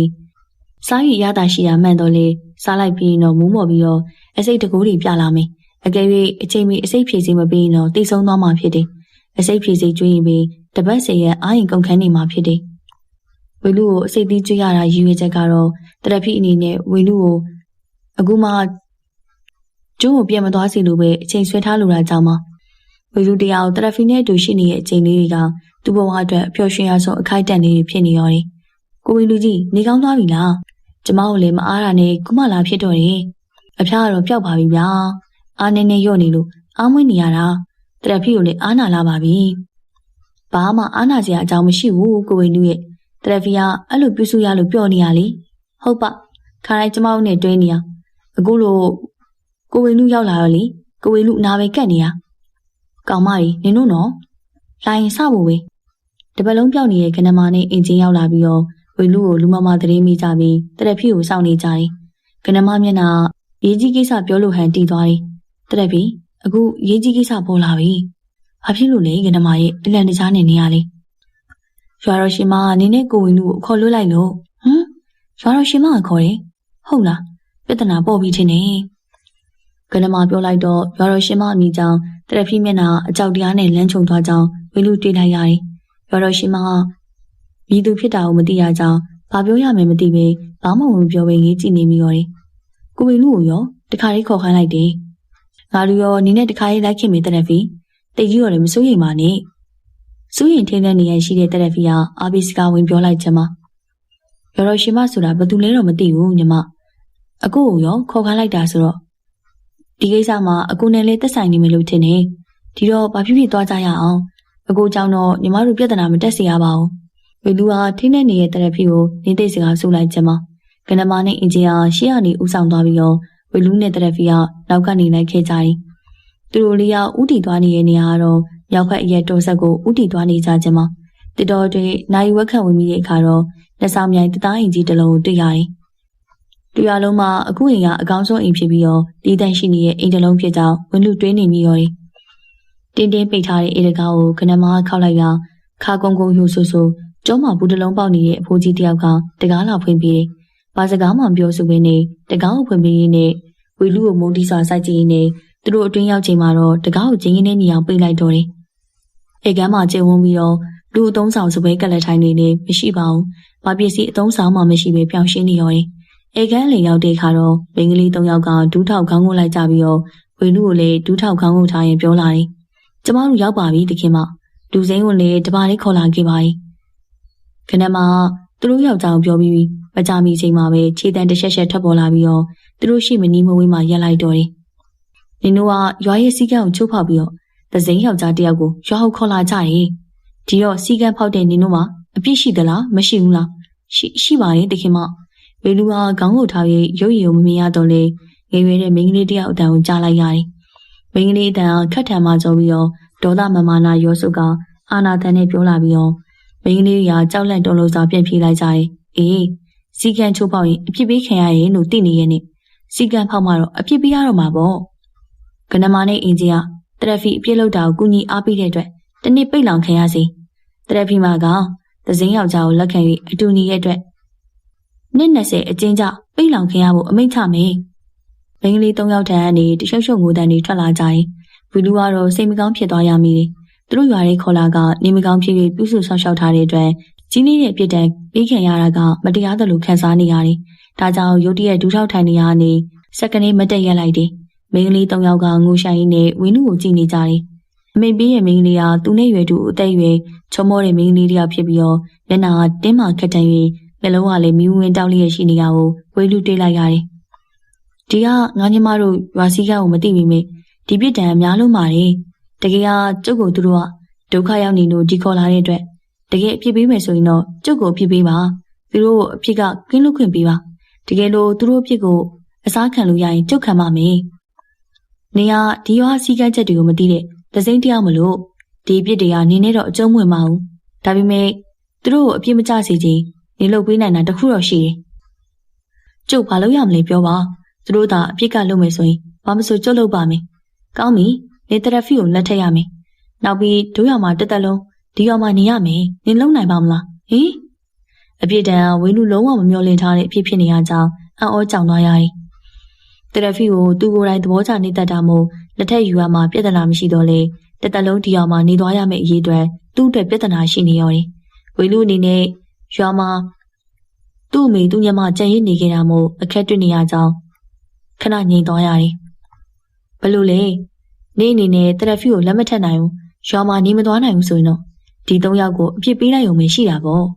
ရွာတော်ရှင်မရဲ့စကားကြောင့်ဝင်းလူကတရဖီကိုကြည့်လိုက်ပြီးတော့ခေါင်းငုပ်ပြီးဝန်းနေစွာရှိုင်ကုန်နေတဲ့တရဖီကိုတွေးလိုက်ရတယ်တရဖီကိုသူညင်းလိုက်ရင်တော့မိန်းကလေး၃ယောက်လုံးအပြစ်ပေးခဲ့ရမယ်၃ယောက်ထဲမှာတရဖီအပြစ်ကအများဆုံးဖြစ်တယ်အခုပြဿနာရဲ့မူလစင်းကြီးကဝင်းလူကိုရွာကိုခေါ်လာမိခြင်းကြောင့်ဖြစ်ရတာပါဝင်းလူတယောက်လက်ရှိပြဿနာကိုပြည်နေစေဖို့ပြတ်သားတဲ့ဆုံးဖြတ်ချက်ကိုချလိုက်တော့တယ်ကောင်းပြီတရဖီကိုကြုတ်လက်ထက်မယ်သူ့ကိုလက်မထက်ချင်လို့တွေ့ဝေးနေရမဟုတ်ဘဲနဲ့ကျုံမှာမိဘနဲ့ညီမကြောင့်ဆုံးဖြတ်ရခက်နေရပါကောင်းပြီရွာရဲ့ရိုးရာအစင်လာရမနှက်ဖြန်မင်္ဂလာပွဲကိုစီစဉ်ကြတာပေါ့ဝေလူကငုံနေတဲ့တရဖီအနားကိုသွားပြီးတော့လက်ကမ်းပေးလိုက်ရတရဖီကဝေလူလက်ကိုလက်ဆွဲ၍မတက်ရက်လာတယ်တရဖီပြုံးနေတယ်မြေရီရေတိုင်းနေသေးတဲ့မျက်ဝန်းနေဟာဝမ်းနဲ့စိတ်တွေနဲ့တိမ်ငယ်မနေတော့ပဲနီးရီဆွထားတဲ့ပတ်ဝန်းလေးလိုကောင်းကင်ကကျဲလေးတွေလိုအယောင်တလက်လက်နဲ့ရှိနေပါတော့တယ်ဝေလူနဲ့တရဖီအင်အားထွက်ခွာသွားကြခြင်းကနမနဲ့အင်ဂျင်တို့ကကြံ့နေခဲ့ကြတယ်ငါတို့စီစဉ်ထားသလိုအစီအစဉ်အောင်မြင်နေလို့ပြောလို့ရပြီရှေ့ဆက်ဘာမှဆူဆူဝါဝါဖြစ်မလာပါစေနဲ့လို့ပဲဆူတောင်းရတော့မှာပေါ့အစပထမဒူးထောက်ကငိုဟန်ပြုတ်နေတဲ့ကနမနဲ့အင်ဂျင်တို့ကထိုင်ရထလာပြီးတော့ကနမထူးဆန်းတဲ့စကားကိုပြောလာကြမှာကနမအင်ဂျင်တရဖီပုံညက်တို့ကညီမ၄ယောက်ဖြစ်တယ်အခုကိစ္စမှာတော့တရဖီနဲ့ဝေလူညားစီဖို့ညီမ၄ယောက်ကြိုတင်စက်တိုက်ထားကြခြင်းမှာဝေလူနဲ့တရဖီတို့မင်္ဂလာပွဲကိုတရဖီနေမှာပဲကျင်းပကြတယ်မင်္ဂလာပွဲနေရာမှာထူးခြားတဲ့အကြောင်းအရာတစ်ခုကိုဝေလူသတိပြုမိလိုက်တယ် တရွာလုံးလူကြီးသူမအသက်ကြီးပိုင်းကိုမတွေ့ရတဲ့အပြင်ခလေးသူငယ်တွေကိုလည်းမတွေ့ရဘူးတရဖီအိမ်ကိုပိတ်ပြီးတော့အိမ်19အိမ်ကမင်္ဂလာပွဲလာကြသူတွေမှာအသက်20ကျော်စာလင်မယားတွေ19တွေယောက်ျားလေး19ယောက်မိန်းကလေး19ယောက်မင်္ဂလာပွဲကိုရောက်ရှိလာကြတယ်ရောက်လာကြတဲ့အတွေ့အကြုံမှာတယောက်နဲ့တယောက်အခုမှတွေ့ဘူးမြင်ဘူးကြဟန်ခက်တဲ့နဲ့ရှိနေကြတယ်ရွာတော်ရှင်မလို့ခေါ်တဲ့မိန်းကလေးကအင်ဂျင်နဲ့ကနမာရူးနဲ့အတူရောက်လာတယ်မင်္ဂလာပွဲကအောင်မြင်စွာပြီးဆုံးသွားသလိုတရဖီနဲ့ဝေလူတို့ကလည်းအကျဉ်းလေးများအဖြစ်ကိုရောက်ရှိသွားပါတော့တယ်ဝေလူနဲ့တရဖီတို့ရဲ့မင်္ဂလာဦးနေ့ရက်လေးတွေကတော့ပျော်ရွှင်ချမ်းမြေ့ဖွယ်နေ့ရက်တွေပါပဲမင်္ဂလာဆောင်ပြီးနောက်3-4ရက်မှာတော့မိုးရီစက်တိုက်ရွာတွန်းလာတယ်ညီမကြီးအကိုလည်းအိမ်အောင်ချလာပြီဆိုတော့အလုပ်တစ်ခုလုပ်ဖို့လိုအပ်လာပြီဒီရွာလူတွေကဘာလုပ်ငန်းတွေများလုပ်ကြလဲညီမလေလုပ်ငန်းလုပ်ကြတယ်ကိုရဲ့ညီမတို့လည်းလေလုပ်ငန်းလုပ်ကြတာပေါ့လေလုပ်ဖို့လေရရောရှိလို့လားနောက်ပြီးနွားတွေဟာရောမျိုးစပါးတွေလေလူတွေနေညီမရဲ့ပူမနေပါနဲ့ကိုရဲ့အဲ့ဒါတွေအားလုံးရွာတော်ရှင်မအိမ်မှာတွားယူလို့ရတယ်လုံမဲ့နေနွားတဘိုးထွန်းတော့ကအစားအိတ်ကနေတွားယူကြရတယ်အစမ်းပါလားလိုအပ်တာအကုန်လုံးရွာတော်ရှင်မအိမ်ကတွားယူကြလားဒီရွာရဲ့နေလုံးလေးအခုပြောပြရမယ်ဒီရွာမှာလေထုံဆက်ချိန်ကိုဟာကိုထုံရရတယ်စိုက်ပျိုးချိန်ရေသိမ်းချိန်နေကြရင်တော့ဒီရွာလုံးကလူရဝိုင်းကူလုပ်ပြီးတော့ရလာတဲ့စပားတွေကိုရွာတော်ရှင်မစီကိုတွားပို့ထားကြရတယ်စပားတွေအလုံးတွားပေးထားရတာလားဟုတ်တယ်ကိုရဲ့ရွာသားတိုင်းရတဲ့မြစပားကိုရွာတော်ရှင်မတိတ်မိထားရည်လေအမျိုးသမီးတွေစုပြီးတော့တလားတကာဆက်ဖို့မောင်းထားလို့ပြီးတော့ဆက်နေစုထားကြတယ်တပတ်တခါကိုရင်အတွက်ကုံတလောက်ဆန်ကိုတွားယူလို့မှာပဲတရဖီပြောပြတဲ့အကြောင်းအရာတွေကိုဝင်းလူကတန်တော်နေရှိနေရောတယ်မိုးမဲ့လာတဲ့အခါတော့လေလုံးရမှာပြစ်တာကြောင့်လင်မယားနှစ်ယောက်ကရွာတော်ရှင်မအိမ်ကိုရောက်လာကြတော့တယ်ငတ်တင်လေလုံးဖို့လိုအပ်တာတွေထုတ်ပေးစမ်းဟုတ်ကဲ့မမလေးရွာတော်ရှင်မအိမ်ကိုရောက်တဲ့အခါတော့အိမ်နီးတွေ့ရတဲ့ခါကုန်းကြီးကိုတရဖီကလေလုံးငန်းအတွက်လိုအပ်တာတွေကိုတောင်းလိုက်ရခါကုန်းကြီးငတ်တင်ဟာရိုးရိုးသေးသေးပြန်ပြေးပြီးတော့အင်ကြီးပေးပတ်သွားတာကြောင့်ဝင်းလူတို့ကခါကုန်းကြီးနောက်ကိုလိုက်ခဲ့ကြတယ်အိမ်နောက်ဘက်မှာစပားကိုတူလောင်ထားတဲ့အဆောင်လေးစံတူလောင်ထားတဲ့အဆောင်လေးစံဖို့ချင်းလေးမောင်းစုံအစုံ20ခန်းနဲ့အတူလေယာသုံးပစ္စည်းအမျိုးမျိုးကိုလည်းတွေ့ရနေတယ်။လေယာသုံးပစ္စည်းများတဲ့အခါတော့လင်မယားနဲ့ပစ္စည်းတွေထမ်းပိုးပြီးတော့ပြန်လာခဲ့ကြတယ်။နောက်ရက်မှာတော့လေယာမြေကြီးဖို့အတွက်တောရီကိုထွက်လာကြတယ်။လက်ကွက်မှာစပား100ခန့်ထွက်မယ်လို့ခန့်မှန်းရတော့လေယာမြေတွေတောရင်းတနေရာမှာတွေ့ရတယ်။လေရဲ့မျိုးအတွက်စပားတွေထွန်ရမယ့်ပစ္စည်းတွေနဲ့ရှိနေပြီ။နောက်ဘာမှလည်းညီမရဲ့ခဏဆောင်ညီမတို့လေအတွက်နွားတွေကအဆင်သင့်ရှိပါတယ်။ငနဲ့ငဖြူရီဟေးဝီလူကနွားမရှိခြင်းအတွက်တရဖီကိုပြောလိုက်အောင်တရဖီကစိတ်ပူစရာမလိုကြောင်းပြောလာပြီးတော့လက်ခွက်ပေးတောဆက်ကနေရာကိုသွားပြီးတော့ငနဲ့ငဖြူရီလို့3-4ချိန်ခန့်အော်ဟင်းလိုက်အောင်တောဆက်တနေရာကနေမိသွေးကဲ့သို့နတ်မောင်နဲ့မင်းနဲ့တဲ့နွားကြီးတစ်ကောင်နဲ့အတူပြိုင်းကဲ့သို့ဖြူစိုးလျက်ရှိတဲ့နွားကြီးတစ်ကောင်ထွက်လာပြီးတော့တရဖီအနောက်ရောက်လာကြတယ်။အဖြူမေးစက်ချင်ပဲနှကောင်ကနွားထီးကြီးတွေဖြစ်ကြပြီးတော့မြန်မာထွားကြ၍ဖိုးလုံးကြီးတွေတက်နေကြတယ်။နွားကြီးနှကောင်ကဝင်းလူကိုမြင်တဲ့အခါတော့တရှူရှူနာမှုပြီးတော့ရှေ့လက်ကိုမြေပြင်ကိုရှက်ကခွာရက်နေကြတယ်။ငဖြူငနဲ့ရက်စံအဲ့ဒါနင်တို့သခင်အစ်စ်ပဲ။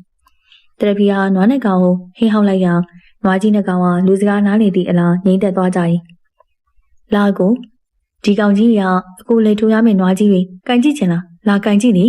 ဝေလူကနဖားမပါလေတိုင်းကျိုးမပါတဲ့နွားကြီးနှကောင်ကိုဖွတ်တက်ကြည့်နေမိရောတယ်။နွားတွေကနဖားကျိုးမရှိတော့နဖားပေါက်ထိုးရအောင်မေးထင်တယ်။လေထိုးရင်တော့အခက်တွေ့နိုင်တယ်။မလို့ဘူးကိုရဲ့လေထိုးရင်ဒီနားတွေကိုတဘိုးတက်ပြီးထွန်းသွားရုံမင်းနေရိုက်စရာနှက်စရာလည်းမလို့ဘူးနော်။ဘဲလဲဆိုဘဲလဲတယ်ညာလဲဆိုရင်ညာလဲပြောသွားရုံမင်းဒီနွားတွေကဟုတ်လားကြည်လားညီမရနောက်ပြီးတော့ရှိသေးတယ်ကိုရဲ့ဒီနွားတွေကိုလေထုံပြီးတော့တဘိုးကဖြုတ်ပြီးလွတ်လိုက်ရုံမင်းနော်နွားเจ้าနေစရာမလိုဘူးနွားထိန်နေစရာလည်းမလိုနောက်တည့်ရက်လေထုံချိန်ရောက်ရင်တော့ငဖြူငမဲဆိုပြီးလမ်းအွန်လိုက်သူ့လူလူရောက်လာကြလိမ့်မယ်တရဖီယာနွားကြီးနှကောင်အကြောင်းပြောစကားတွေကိုပစပထမစကားအပူပြောရင်လို့ဝင်းလူကထင်မိသေးတော့တယ်ဒါပေမဲ့တကယ်တမ်းလေထုံတော့မှတရဖီပြောတဲ့နွားနေပတ်သက်တဲ့အကြောင်းအရာတွေကအမှန်ဖြစ်နေတာကိုသိရတယ်မနေ့စောစောဝင်းလူကလေထုံထွက်ပြီးတော့တရဖီယာတော့ထမင်းဟင်းချက်ပြုတ်ပြီးထမင်းလာပို့တတ်တယ်ဝင်းလူလေထုံနေချိန်တော့တရဖီယာကတိရိုးကမြက်တွေကိုပေါက်တူးတက်လက်နဲ့ပေါက်ပြီးမောင်တထမ်းမဲ့တည်းရဲ့လောက်ကရွေးပျော်ပျော်ရွှင်ရွှင်နဲ့ရှိနေကြတယ်တနေ့ကုန်တနေ့ကနေထဲမှာနေကြပြီးတော့ညနေဝင်မိုးချုပ်ချိန်ရောက်မှအိမ်ကိုပြန်လာကြတယ်ဝင်းလူကရွာရသားတွေကိုစကားပြောရင်စူးစမ်းကြည့်ဘူးလေဒါပေမဲ့ရွာယောက်ျားမိန်းမတွေကသူ့ကိုခင်မင်လို့ဟန်မပြဘူးနှုတ်ဆက်တာကိုပဲခက်စင်းစင်းကြည့်ပြီးတော့ထွက်သွားကြတယ်ည ငါ6ယောက်ဒီအဲ့ဒီပုံစံမျိုးသူတို့ဆက်ဆံကြတာကြောင့်ဝေလူကနောက်ပိုင်းမှာတော့ရွာသားတွေကိုမိတ်ဖွဲ့ရန်မကြိုးစားတော့ပါဘူးတရက်ဖီကလည်းရွာသူမိန်းကလေးတွေနဲ့အဆက်အဆံမရှိဘူးကိုဘာသာကိုနေရာကြောင့်ဝေလူလည်းရွာသားတွေကိုတွေ့ကြည့်ရင်လို့သတ်မှတ်ပြီးတော့ဖာသီးဖာသာနေရော်တယ်ဒီရွာလုံးလင်းများအတွဲကိုစီသာရှိနေကြပြီးတော့မိန်းကလေးအုပ်စုယောက်ျားလေးအုပ်စုတွေဝိုင်းဖွဲ့တာကိုလည်းမြင်တွေ့ရခဲ့ပါတယ်သူတို့လည်းကောက်ဆိုင်မဲ့နေရာဒီရွာလုံးမှာယောက်ျားသားတွေကပြုံးနှုတ်ရမှာဝင်ကူကြတယ်လို့မိမသားတွေကကောက်ဆိုင်ရမှာကူကြတယ်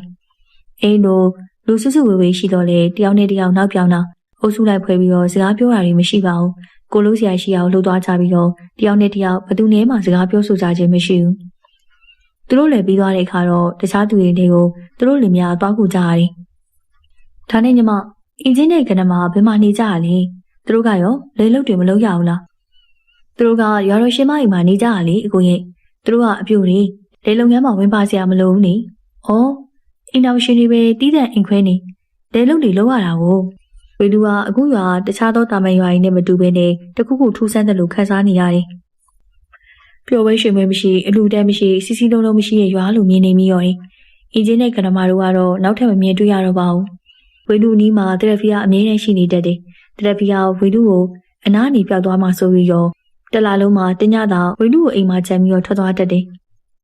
ဝေလူဒီဝါရောက်ပြီးတလာနီးပါးခန့်ကြပြီးရဲ့ချိန်တော့မမရရအိမ်နေရလာပြည့်နေဖြစ်တယ်တရက်ဖီကတင်းနေလုံးမျက်နှာမကောင်းမေးရှိနေရောညီမအကိုတင်းနေကုန်အကဲခတ်ကြည့်နေအောင်တပြင်းတခြားခြားနဲ့မျက်နှာလေးမကောင်းဘာဖြစ်လို့လဲအကိုဒီနေ့တညညီမသွားစရာရှိတယ်မနေ့မိုးလင်းခါနီမှာပြန်ရောက်မယ်ဘာကိစ္စရှိလို့လဲညီမရဲ့ဘယ်လိုသွားမှာမလို့လဲအရေးကြီးရင်သွားလေရွာသားစည်းဝေးပါရွာတော်ရှိမအိမ်မှာလုံးကြမှာဒီလိုဆိုအကိုလေးဒီရွာသားဖြစ်နေပြီပဲအကိုလေးလိုက်ခဲ့ရမှာလားသုံးနှစ်မပြည့်သေးရင်တော့ရွာသားဖြစ်မတတ်မဲ့သေးဘူးအကိုရဲ့ဒီတော့အကိုလိုက်လို့မရလို့ဩဟုတ်လားသွားလေညီမအကိုအိမ်မှာနေခဲ့ပါမယ်အကိုဘာလဲညီမပြောလေသူမျက်နှာကိုနောက်ထပ်မတွေ့ရတော့မယ့်အနာဒစင်းစင်းကြည့်ပြီးတော့ဝမ်းနေတန်ပြင်ခေါ်လာတာကြောင့်ဝေလူကတရက်ဖီဘာအတွက်ဝမ်းနေနေမှမသိတာကြောင့်ပြပြတနေဖြစ်သွားရတယ်တကယ်လို့ညီမအကိုနဲ့ခွဲပြီးတညသွားနေချင်းအကိုတခြားနေရာကိုထွက်မသွားရဘူးနော်ညီမပြန်လာချင်းအကိုပျောက်သွားမှမတွေ့ရတော့မှအရန်ကြောက်တာပဲအကိုရဲ့ဘာများလေးလို့ဘာမှမကြောက်ပါနဲ့စိတ်ချညီမနဲ့ခွဲပြီးတော့အကိုကဘဲမှမသွားဘူးဂရီပေးရနော်ဝေလူကသူနဲ့တညခွဲရမယ့်အရေးအတွက်တွေးကြောက်နေတဲ့ဇနီးမယားကိုချောမော်နေသိစကားဆိုနေရတယ်လာစဉ်ဓာပြင်းနေတိုင်းတော့တရက်ဖီကအိမ်မှာညနေဆောင်အချိန်ရောက်ရင်တော့ဝေလူကိုဘဲမှထွက်မသွားရင်တဖွားဖွားမှကြောင်ရီထွက်သွားတတ်တယ်ဝေလူကအိမ်ပေါ်ကဇနီးဖြစ်သူသွားရလိုက်ကြည့်နေချိန်ရွာလီများတွေ့တဲ့အရှူရှူထွက်လာပြီးတော့ရွာတော်ရှင်မအိမ်ဘက်ကိုဥတီပြီးတော့ထွက်သွားတာကိုတွေ့ရတယ်လူကသူနဲ့မဆိုင်တဲ့အရေးကိစ္စမို့အိမ်ပေါ်မှာတယောက်တည်းပြီးငင်းငွေစွာနဲ့နေနေပဲညာနဲ့လာချိန်အိတ်ဆက်လိုက်တော့တယ်တရဖီကမနဲ့စောကြီးအလင်းရောက်တာနဲ့ရောက်လာတတ်ပြီးတော့အိမ်သားမရောက်မီအချိန်ကပင်ဝင်းလူကိုလမ်းခေါ်နေတတ်တယ်ဝင်းလူကိုတွေ့တဲ့အခါမှာစိတ်ချမ်းမြေ့သွားဟန်နေပြုံးနိုင်ရှာတော့တယ်အိမ်လိုနဲ့စပားပေါ်ချိန်ရောက်တဲ့အခါတော့စပားတွေကိုဒီအလုံးကယောက်ျားသားတွေကရိတ်သိမ်းကြတယ်မိန်းမသားတွေကရိတ်သိမ်းထားတဲ့စပားတွေကိုကောက်လိုင်းစီးကြတယ်လေတက်ကမှယူပြက်တွေရှင်းနေပြီးတော့နွားကြီးချောက်တွေနဲ့မြေကိုတုပ်ပြီးခြောက်တွေသွားတဲ့မြေပေါ်မှာစီးထားတဲ့ကောက်လိုင်းတွေကိုထမ်းပြီးတော့စုပုံကြတယ်ပြီးရင်နောက်တော့နွားသုံးလေးရှင်းတက်နေပြီးတော့စပားတွေကိုအသီးချွေကြတယ်ရလာတဲ့စပားတွေကိုရွာသူရွာသားတွေရောက်ဝိုင်းဝန်းတိတ်ပို့ပြီးတော့ရွာတော်ရှင်မအိမ်ကိုပို့ကြတယ်ခါကုန်းကြီးကစပားတွေဘသူကစပားပနဲ့တောင်းရတာကိုအမတ်သားပြုပြီးတော့ကြီးမာသွင်းကတိမ့်ဆိတ်လက်ခံတော့တယ်သူတို့လေပြီးသွားချိန်မှာတော့တခြားသောလေတွေကိုလိုက်ပြီးတော့ဝင်းလူတွေများလည်းတိမ့်ဆိတ်ရန်ကူရပြန်နေဝင်းလူနဲ့တရဖီအိမ်နောက်တက်9လကျော်ခန့်ကြာတဲ့အခါတော့တရဖီမှာကိုလေးနဲ့ဝင်ရှိလာတယ်ဝေလူကလည်းပထမဆုံးတောင်းလေးရတော့မှမို့အလွန်ပြောနေသလိုပဲတရက်ဖီမှလည်းပျော်မဆုံးမုံမဆုံးရှိနေရောတယ်ကနမာနဲ့အင်ဂျင်ကလည်းအဲ့ဒီတည်င်းကြောင်ရောက်လာပြီးတော့သူတို့လည်းဝေလူတို့နေများနေတူဝမ်းသာကြောင်ပြောသလိုအလွန်လည်းရှင်မြူးတက်ကြစွာရှိနေရောတယ်ကိုပင်ရေးလာတဲ့အခါတော့ရွာတော်ရှင်မတွေ့လို့ကြောင်ကြ၍မကြာခဏတရက်ဖီမှရွာတော်ရှင်မအိမ်ကိုသွားရတယ်ကိုပင်ရမရှိရဲ့ကြားမှာပဲလာပြင်းနေရောက်တိုင်းတော့ရွာတော်ရှင်မအိမ်အစည်းအဝေးသွားနေရတာမို့ဝေလူကတားမိတော့လေမလဲသား၍မဖြစ်မနေသွားရမယ်လို့ဆိုပြီးတော့မွေးကနေဖွားကန်နီလာအထိလာတိုင်းတညသွားနေရတော့တယ်ဝေလူဟာဇနီးတဲ့စားသူ့သွားမယ်ပြောတော့လေဝေလူသားရည်မရကြောင်ပြောလာတာကြောင့်တော့ဝေလူမှငြင်းနေလိုက်ရတယ်ဝေလူတို့လူများတော့ပထမဆုံးကိုဝင်ရှိနေခြင်းဖြစ်ဟန်တူပါတယ်ရွာမှာတခြားသောစုံတွေကခလေးမရှိဘူး ကိုဝေမတီကြတာထူးဆန်းအပ်ဖွယ်ကိစ္စရဲ့တခုလိုဖြစ်နေရော်တယ်။အဲ့ဒီကြောင့်ဝင်းလူကတရဖီကိုမေးမြန်းကြည့်ရဲ့။ညီမရေတူရလုံးလင်မယားတွဲတွေပဲတွေ့ရင်သူတို့ကလည်းလူငယ်စုံတွဲတွေခလေးလည်းမရှိကြဘူး။နောက်ပြီးတက်ကြီးရွယ်ဦးတွေနဲ့မတွေ့ဘူးနော်။အဲ့ဒါဘလို့ဖြစ်တာလဲ။တရဖီကဝင်းလူရဲ့စကားကြားချိန်တော့မျက်နှာတစ်ချက်ပြတ်သွားပြီးချက်ချင်းပြုံးလိုက်တော့တယ်။ညီမတို့ကကြေစာတစ်ခုမိပြီးတော့ရွာပြတ်သွားတယ်ကိုရဲ့။အခုကအသိပြန်တည်ထားတာ။လက်စိုးတစ်ပါးကြေစာတိုက်ခဲ့တာသူ့ရဲ့ကြေစာကြောင့်ရွာလူကြီးတွေတိတ်ကုန်နေ။ကြေစာကြောင့်ရွာသားတွေကခလေးမရကြဘူး။အကူကအပြင်းလူမို့အဲ့ဒီကြေစာတက်ရောက်မှုမရှိဘူးနေ။ရွာသားကြီးယူရင်တော့ကြေစာကြောင့်ခလေးမရနိုင်ကြဘူးကိုရဲ့။ဒါကြောင့်ရွာလင်မယားတွဲတွေမှာခလေးမရှိကြတာပဲအကို။တရဖီရဲ့စကားကြောင့်ဝေလူကထူးဆန်းတဲ့ကြေစာကိုတန်တော်ဖြစ်ရတယ်။ဘေးကြေစာဖြစ်နိုင်တော့တယ်။အဲ့လိုလေတွေးနေမိရော်တယ်။ကြေစာကြောင့်သာလေလူငယ်စုံတဲ့ခလေးမရကြခြင်းဖြစ်နိုင်တယ်လို့တွေးလိုက်မိရော်တယ်။ရွာစုံတဲ့လင်မယားတွေကတရဖီကိုဝင်ကိုကြည့်ပြီးတော့အားကြတဲ့မျက်ဝန်းနဲ့ကြည့်နေကြတယ်။တချို့ကတော့ဝမ်းနဲ့ယူကြုံမရနိုင်တဲ့အမူအရာမျိုးနဲ့ရှိနေရအောင်လေဝေလူမြင်တွေ့နေရတယ်။ဝေလူကကြေစာမိနေတဲ့ရွာသားတွေကိုကြည့်ပြီးတော့တနာကျူနာဖြစ်နေမိရော်တယ်။ကိုလာလွယ်ပြီးဆယ်လားပြည့်တဲ့အချိန်မှာကတရဖီကတားယောက်ျားလေးတယောက်ဖွားမြင်နေ။ဝေလူကတော့အနီးပတ်ထားတဲ့ခလေးနီတိုင်းလေးကိုချစ်မဝနိုင်တယ်လို့သူ့အတွက်ချစ်စရာသားလေးမွေးပြီးတဲ့တရဖီပေါ်လေအချစ်တိုးပြီးတော့ပို့ပြီးတော့ဂယူးတဆိုင်ရှိနေရော်တယ်။ရွာတွေကလေးများတွေ့ရလေခလေးကိုအထူးဆန်းတပွဲလာကြည့်ကြတယ်။အမျိုးသမီးတွေကခလေးကိုကြည့်ပြီးတော့မိခင်စိတ်ပေါ်လာဟန်အလွန်ချစ်ခင်ကြတယ်။နွားနို့တွေအတီးနှံတွေကိုအရှံပင်လာပို့ကြတယ်။ဝေလူကတော့ခလေးကိုချစ်မဝနိုင်စွာကြည့်နေမိခင်ကြီးကိုတတိယပြီးတော့မြည်ရဝိုင်းလာတယ်။သူ့ပေါ်မိခင်ကြီးကဘယ်လောက်များချစ်နေမလဲလို့သားသမီးရလာမှမိဘနေရာရောက်မှမိဘမြတ်တာကိုကိုယ်တိုင်သိလာချိန်ဝမ်းနေပြီးတော့လူရှင်းတဲ့နေရာကိုသွားပြီးတော့ငုံနေမိရော်တယ်။အချိန်တွေကတရွေ့ရွေ့ကုံဆုံးပြီးတော့ဝေလူနဲ့တရဖီရဲ့သားလေးကလည်း9နှစ်သားအရွယ်ကိုရောက်လာတယ်။ခလေးမီကိုယာဟုဟူ၍အမိပေးထားတယ်။ရာဦးလေးကတရွာလုံးအချစ်တော်ဖြစ်တယ်။ခလေးမရှိကြတာကြောင့်ရွာမှာခလေးတယောက်တည်းရှိပြီးတော့ရာဦးလေးကိုတရွာလုံးကအချစ်ပို့ကြတယ်။ဝေလူကရွာသူရွာသားဘသူနဲ့မှစကားစေကုန်ပြအောင်မပြောဘူးတော့လေရာဦးကတရွာလုံးနဲ့ရင်းနှီးခင်မင်းနေငယ်စဉ်ကပင်ဟိုလူဝကြီးဒီလူဝကြီးနဲ့မိဘတွေပင်ထိန်းစရာမလိုတရွာလုံးကဝိုင်းထိုင်ကြတယ်။အင်းချင်းကနမတို့ကလည်းရာဦးကိုမကြခဏရွာတော်ရှင်မအိမ်ကိုခေါ်သွားကြတယ်။ဝေလူကခလေးလေးကြီးလာပြီဖြစ်တာကြောင့်မိခင်ကြီးနဲ့ညီမဖြစ်သူကိုတတိရတာကြောင့်ရွာဦးတစ်ခေါက်ပြန်လို့ကြောင့်ဇနီးဖြစ်သူကိုပြောလာတယ်။ညီမကြီးအကိုတို့သားလေးတောင်9နှစ်ပြည့်ပြီနော်။အကိုအနေနဲ့ဒီ9နှစ်လုံးအကိုမေကိုတတိယနေတာ။အကိုအမေစီကိုတစ်ခေါက်လောက်အလေးပြန်ခြင်းနဲ့ညီမရဲ့ဝေလူစကားကြားတဲ့အခါတော့တရဖီတယောက်မြက်ကလေးဆန်ကပြထိထိပြပြဖြစ်သွားတယ်။မလုပ်ပါနဲ့အကိုရဲ့အကိုရွာတော်ရှင်မကိုပေးထားတဲ့ဂရီရှိရင်လေညီမနဲ့ယူပြီးဘယ်ဥမှမသွားပါဘူးဆိုတဲ့ဂရီနေတကယ်လို့အကိုသာပြန်သွားရင်အကိုဒီဘာကိုပြန်လာလို့မရတော့ဘူးညီမကိုတွေ့ခွင့်မရနိုင်တော့ဘူးအကိုဝေလူကသူ့ရဲ့ဆန္ဒကိုပြောလိုက်တော့ဇနီးတရားငိုယို၍တောင်းမရဝေလူကအိမ်ပြန်လို့ရဲ့ဆန္ဒကိုမျိုးသိပ်ထားလိုက်ရတယ်။ဒါပေမဲ့အိမ်ကိုတစ်ခေါက်လောက်လေးပြန်ပြီးတော့မိခင်ကြီးကိုပြန်တွေ့လူရဲ့စိတ်ကဝေလူရင်နဲ့အမြင့်တွယ်နေရောတယ်။ဝေလူကသူ့နားမလဲတဲ့ကိစ္စရက်တွေသူမသိရဲ့လိုအပ်ချက်တွေတရဖီနဲ့ရွာသားတွေမှာရှိတော့တယ်လို့တွေးနေမိရောတယ်။အစားပထမတန်တရားစိတ်အတွင်းမှာအနှိမ့်ခင်များသာရှိတော့လေနေကြလာတဲ့အခါတော့ဟိုတစားဒီတစားတန်တရားတွေကတူးတယ်ကြီးလာတယ်။တရဖီမှာဝေလူနဲ့သူသားပေါ်အသေးပေါက်မတက်ချင်မှတရဖီချစ်တဲ့အချစ်ကိုဝေလူခံစားမိပါရဲ့။ဒါပေမဲ့တချို့အကြောင်းအရာတွေကိုဝေလူမသိစေရန်လိုအပ်ထားတယ်လို့ဝေလူကတွေးပြီးတော့တန်တရားတွေတိုးလာတယ်။ရွာစီဝေးဆိုတာလာပြီးညတိုင်းသွားရတဲ့စီဝေးပွဲကိုတူရလုံးကသွားတော့လေ3နှစ်ကျော်၍9နှစ်ထိရောက်လာတော့လေသူ့ကိုတခါမှမခေါ်ကြတာကိုဝေလူဘဝင်မကြပါဘူး။အစားပထမသူမသွားတော့လေစိတ်တွင်းဘာမှဖြစ်တော့လေစီဝေးပွဲမှာလူမသိခံဝန်တဲ့အကြောင်းအရာတွေရှိနေမလားဆိုပြီးတော့ဝေလူစိတ်တွင်းတွေးလာတယ်။အဲ့လိုဝက်ချက်ကိုသိကျင်လာတယ်။အခုတော့လာပြီးနေမှာတရဖီယာဝေလူနဲ့တာဖြစ်သူကိုနှုတ်ဆက်ပြီးတော့ပုံမှန်သွားနေကြရွာစီဝေးပွဲဆိုတာကိုထွက်သွားတယ်။တာဖြစ်သူလိုက်လို့လေလို့ငိုယူပြောတာကိုချော့မော့ပြီးတော့ဝေလူနဲ့ထားခဲ့။ရွာလူတွေနဲ့တရဖီယာညနေဆောင်ချိန်မှာရွာတော်ရှင်မအိမ်ဘက်ကိုထွက်ခွာသွားကြတယ်။ဝေလူကတာဖြစ်သူကိုချော့မော့တိတ်နေတယ်။ဇနီးဖြစ်သူကိုဘာအကြောင်းအရာတွေပြောဆိုဆွေးနွေးကြတာကိုအစပထမစိတ်ဝင်စားတော့လေအခုနေ့မှာတော့သူသိလို့နေ။ဒါကြောင့်တိတိစိတ်ချောင်းမြောင်းကြည့်ရင်တွေးထားတယ်။ရောက်ကလေးကိုအခုညတွေမှာအလုံးကြီးကြနေရောတယ်။တုံနဲ့ပိတ်ပဲတမျိုးပြီးတမျိုးကြီးကြနေပြီးတော့နောက်ဆုံး7 နာရီကျော်လောက်မှအိပ်ပျော်သွားတယ်။သားဖြစ်သူအိပ်ပျော်သွားတဲ့အချိန်မှာတော့သားဖြစ်သူနိုးသွားမှဆိုပြီးတော့ဝေလူကအိမ်ပေါ်ကနေခြေဖော်နေ၍ဆင်းလိုက်တော့တယ်။ ပြီးရင်နောက်တော့အင်းရထွက်လာပြီးရွာတော်ရှင်မအိမ်ကိုထွက်လာခဲ့တော့တယ်။လာပြီးညဖြစ်တာကြောင့်လာရောက်အောင်ကဘာမီကိုသူ့လင်းတွေအစမ်းကုန်ဖြတ်ချက်ထားတယ်။ဒီကလုံးကအိမ်ဒီမှာလူမရှိရကြောင်းတိတ်ဆိတ်စွာရှိနေရောတယ်။ရွာတော်ရှင်မအိမ်นี่ဝေလူရောက်တဲ့အခါတော့လူအုပ်စုလိုက်စကားပြောရကနေထွက်လာတဲ့အတန်တွေကိုကြားရတာကြောင့်ဒီစက်ရပုံးခွေကြီးကြည့်လိုက်အောင်ဒီကလုံးကလူတွေကိုရွာတော်ရှင်မအိမ်ရှိမြေခွက်လက်မှာစုယုံနေကြတာကိုတွေ့ရတယ်။ရွာသားတွေရှိမှဇနီးဖြစ်သူတက်တဲ့ဖေခဏမှအင်းချင်းရွာတော်ရှင်မဆိုတဲ့အမျိုးသမီးတွေဟာရွာသားတွေရှိမှမတည့်ရ၍ကောင်းကင်ဟာပြေဝိုင်းစွာသားနေတဲ့လှကိုမောကြည့်နေကြတယ်။ဝေလူကအားသိရတယ်။ခဏမှအင်းချင်းတက်တဲ့ဖေမှာသူနဲ့အတူရွာတော်ရှင်မဆိုတဲ့အမျိုးသမီးရှိရောက်စဉ်က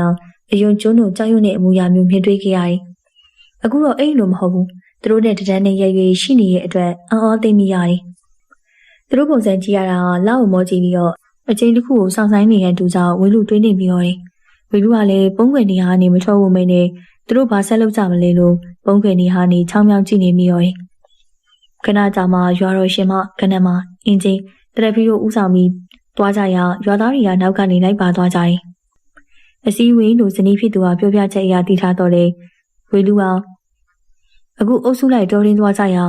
ဖေးเจ้าကြောင့်တော်ရင်းကိုသွားနေကြတာကိုသိလို့လာတယ်ဒါကြောင့်ရွာသားတွေနဲ့မနီမဝေးနောက်ကနေပုံရှိုးကွက်ရှိုးချီရခံပြီးတော့လိုက်လာခဲ့တော့တယ်တနားရီခန့်သွားမိတဲ့အခါတော့အားလုံးကရက်လိုက်ကြတယ်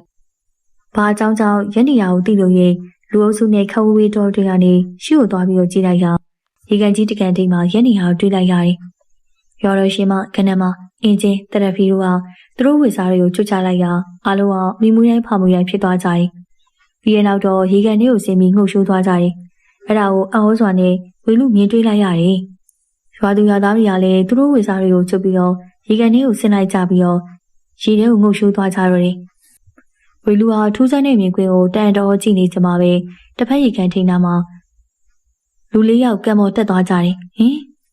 ်ဝေလူမြင်လိုက်ရတဲ့မြင်ကွင်းကိုမယုံကြည်နိုင်လောက်အောင်ဖြစ်သွားရတယ်အကြောင်းကတော့တစ်ဖက်ရေကန်ထိပ်ကိုတက်သွားတာလူမဟုတ်ဘဲနဲ့ကြောင်မွက်ဖွေရရုပ်သိမ်းရှိတဲ့မကောင်းစွားတွေဖြစ်နေရကိုတွေးလိုက်ရတာကြောင့်တစ်ဆက်တည်းမှာပဲတစ်ဖက်ရေကန်ထိပ်ကိုတက်သွားကြတာကမကောင်းစွားတွေပင်ဖြစ်နေရောတယ်ကန်ထဲကိုဆင်းသွားကြတာလူ42ယောက်တစ်ဖက်ကန်ထိပ်ကိုတက်သွားတာမကောင်းစွား42ကောင်ဖြစ်နေရောတယ်ကန်ထဲဆင်းသွားကြသူတွေကဘယ်နေရာရောက်သွားကြရလဲကြောက်လန့်စရာမကောင်းစွားတွေကဘာကြောင့်ပေါ်ထွက်လာရတာလဲဝေလူတယောက်အော်ထိတ်လန့်မှုတွေနဲ့စဉ်းစားရကြက်နေရောတယ်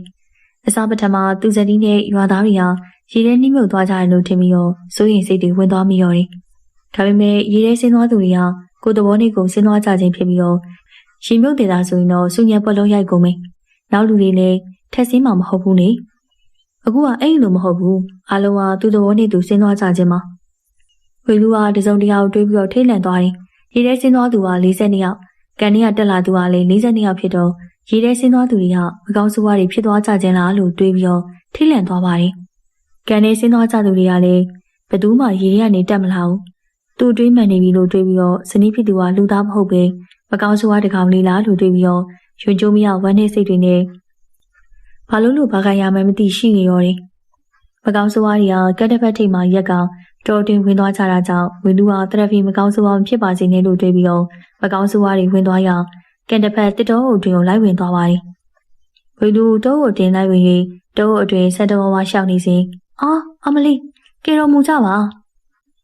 ါနာကျင်စွာအော်ဟစ်တဲ့ကြောင်းလန့်တဲ့ကြောင့်အော်ဟစ်နေကြတဲ့လူသားတွေကိုကြားလိုက်ရတာကြောင့်ဝေလူကအခုကျုံးမှာတခြားသူတွေရှိနေပြီလို့သိရတာကြောင့်အတန်ကြားရအရက်ကိုဥတီ၍ပြေးလွှားသွားနေပါတော့တယ်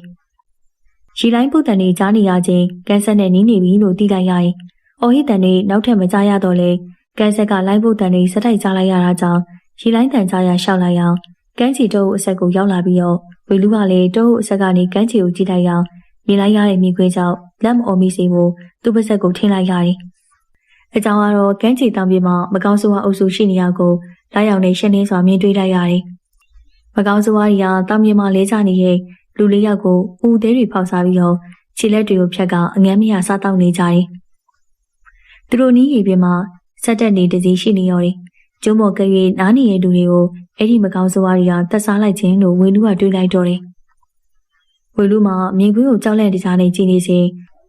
ဒီယောက်ကအသားဒီကုံသွားပြီဖြစ်တာကြောင့်မကောင်းစွာတွေကတစ်တော်အတွင်ကိုပြောင်းဝင်လာကြရဝေလူကတစ်ပင်ကြီးတစ်ပင်ကိုခွဲပြီးတော့အလင်းမြန်ထိုက်ချလိုက်တော့တယ်။မကောင်းစွာတွေကတစ်ပင်ပေါ်တက်ပြီးတော့တပြားတပင်ကိုပြီးသွားလာနေကြသလို အောက်ခြေတို့အတွင်သွားလာနေကြတာကိုမြင်တွေ့နေရတယ်။ခြေတံတစ်ခုကဝေလူပုံးခွေနေရတစ်ပင်အနီးကနေထွက်ပေါ်လာတယ်။မကောင်းဆိုးဝါးကြီးတစ်ကောင်ကဝေလူပုံးခွေနေရတစ်ပင်အနီးကိုရောက်လာတယ်။မျက်နှာပြင်တစ်ခုလုံးကအယူပေါ်ရည်တင်နေတဲ့ပါဇက်ကျဲကြီးအတွင်ကနေချွတ်တက်တဲ့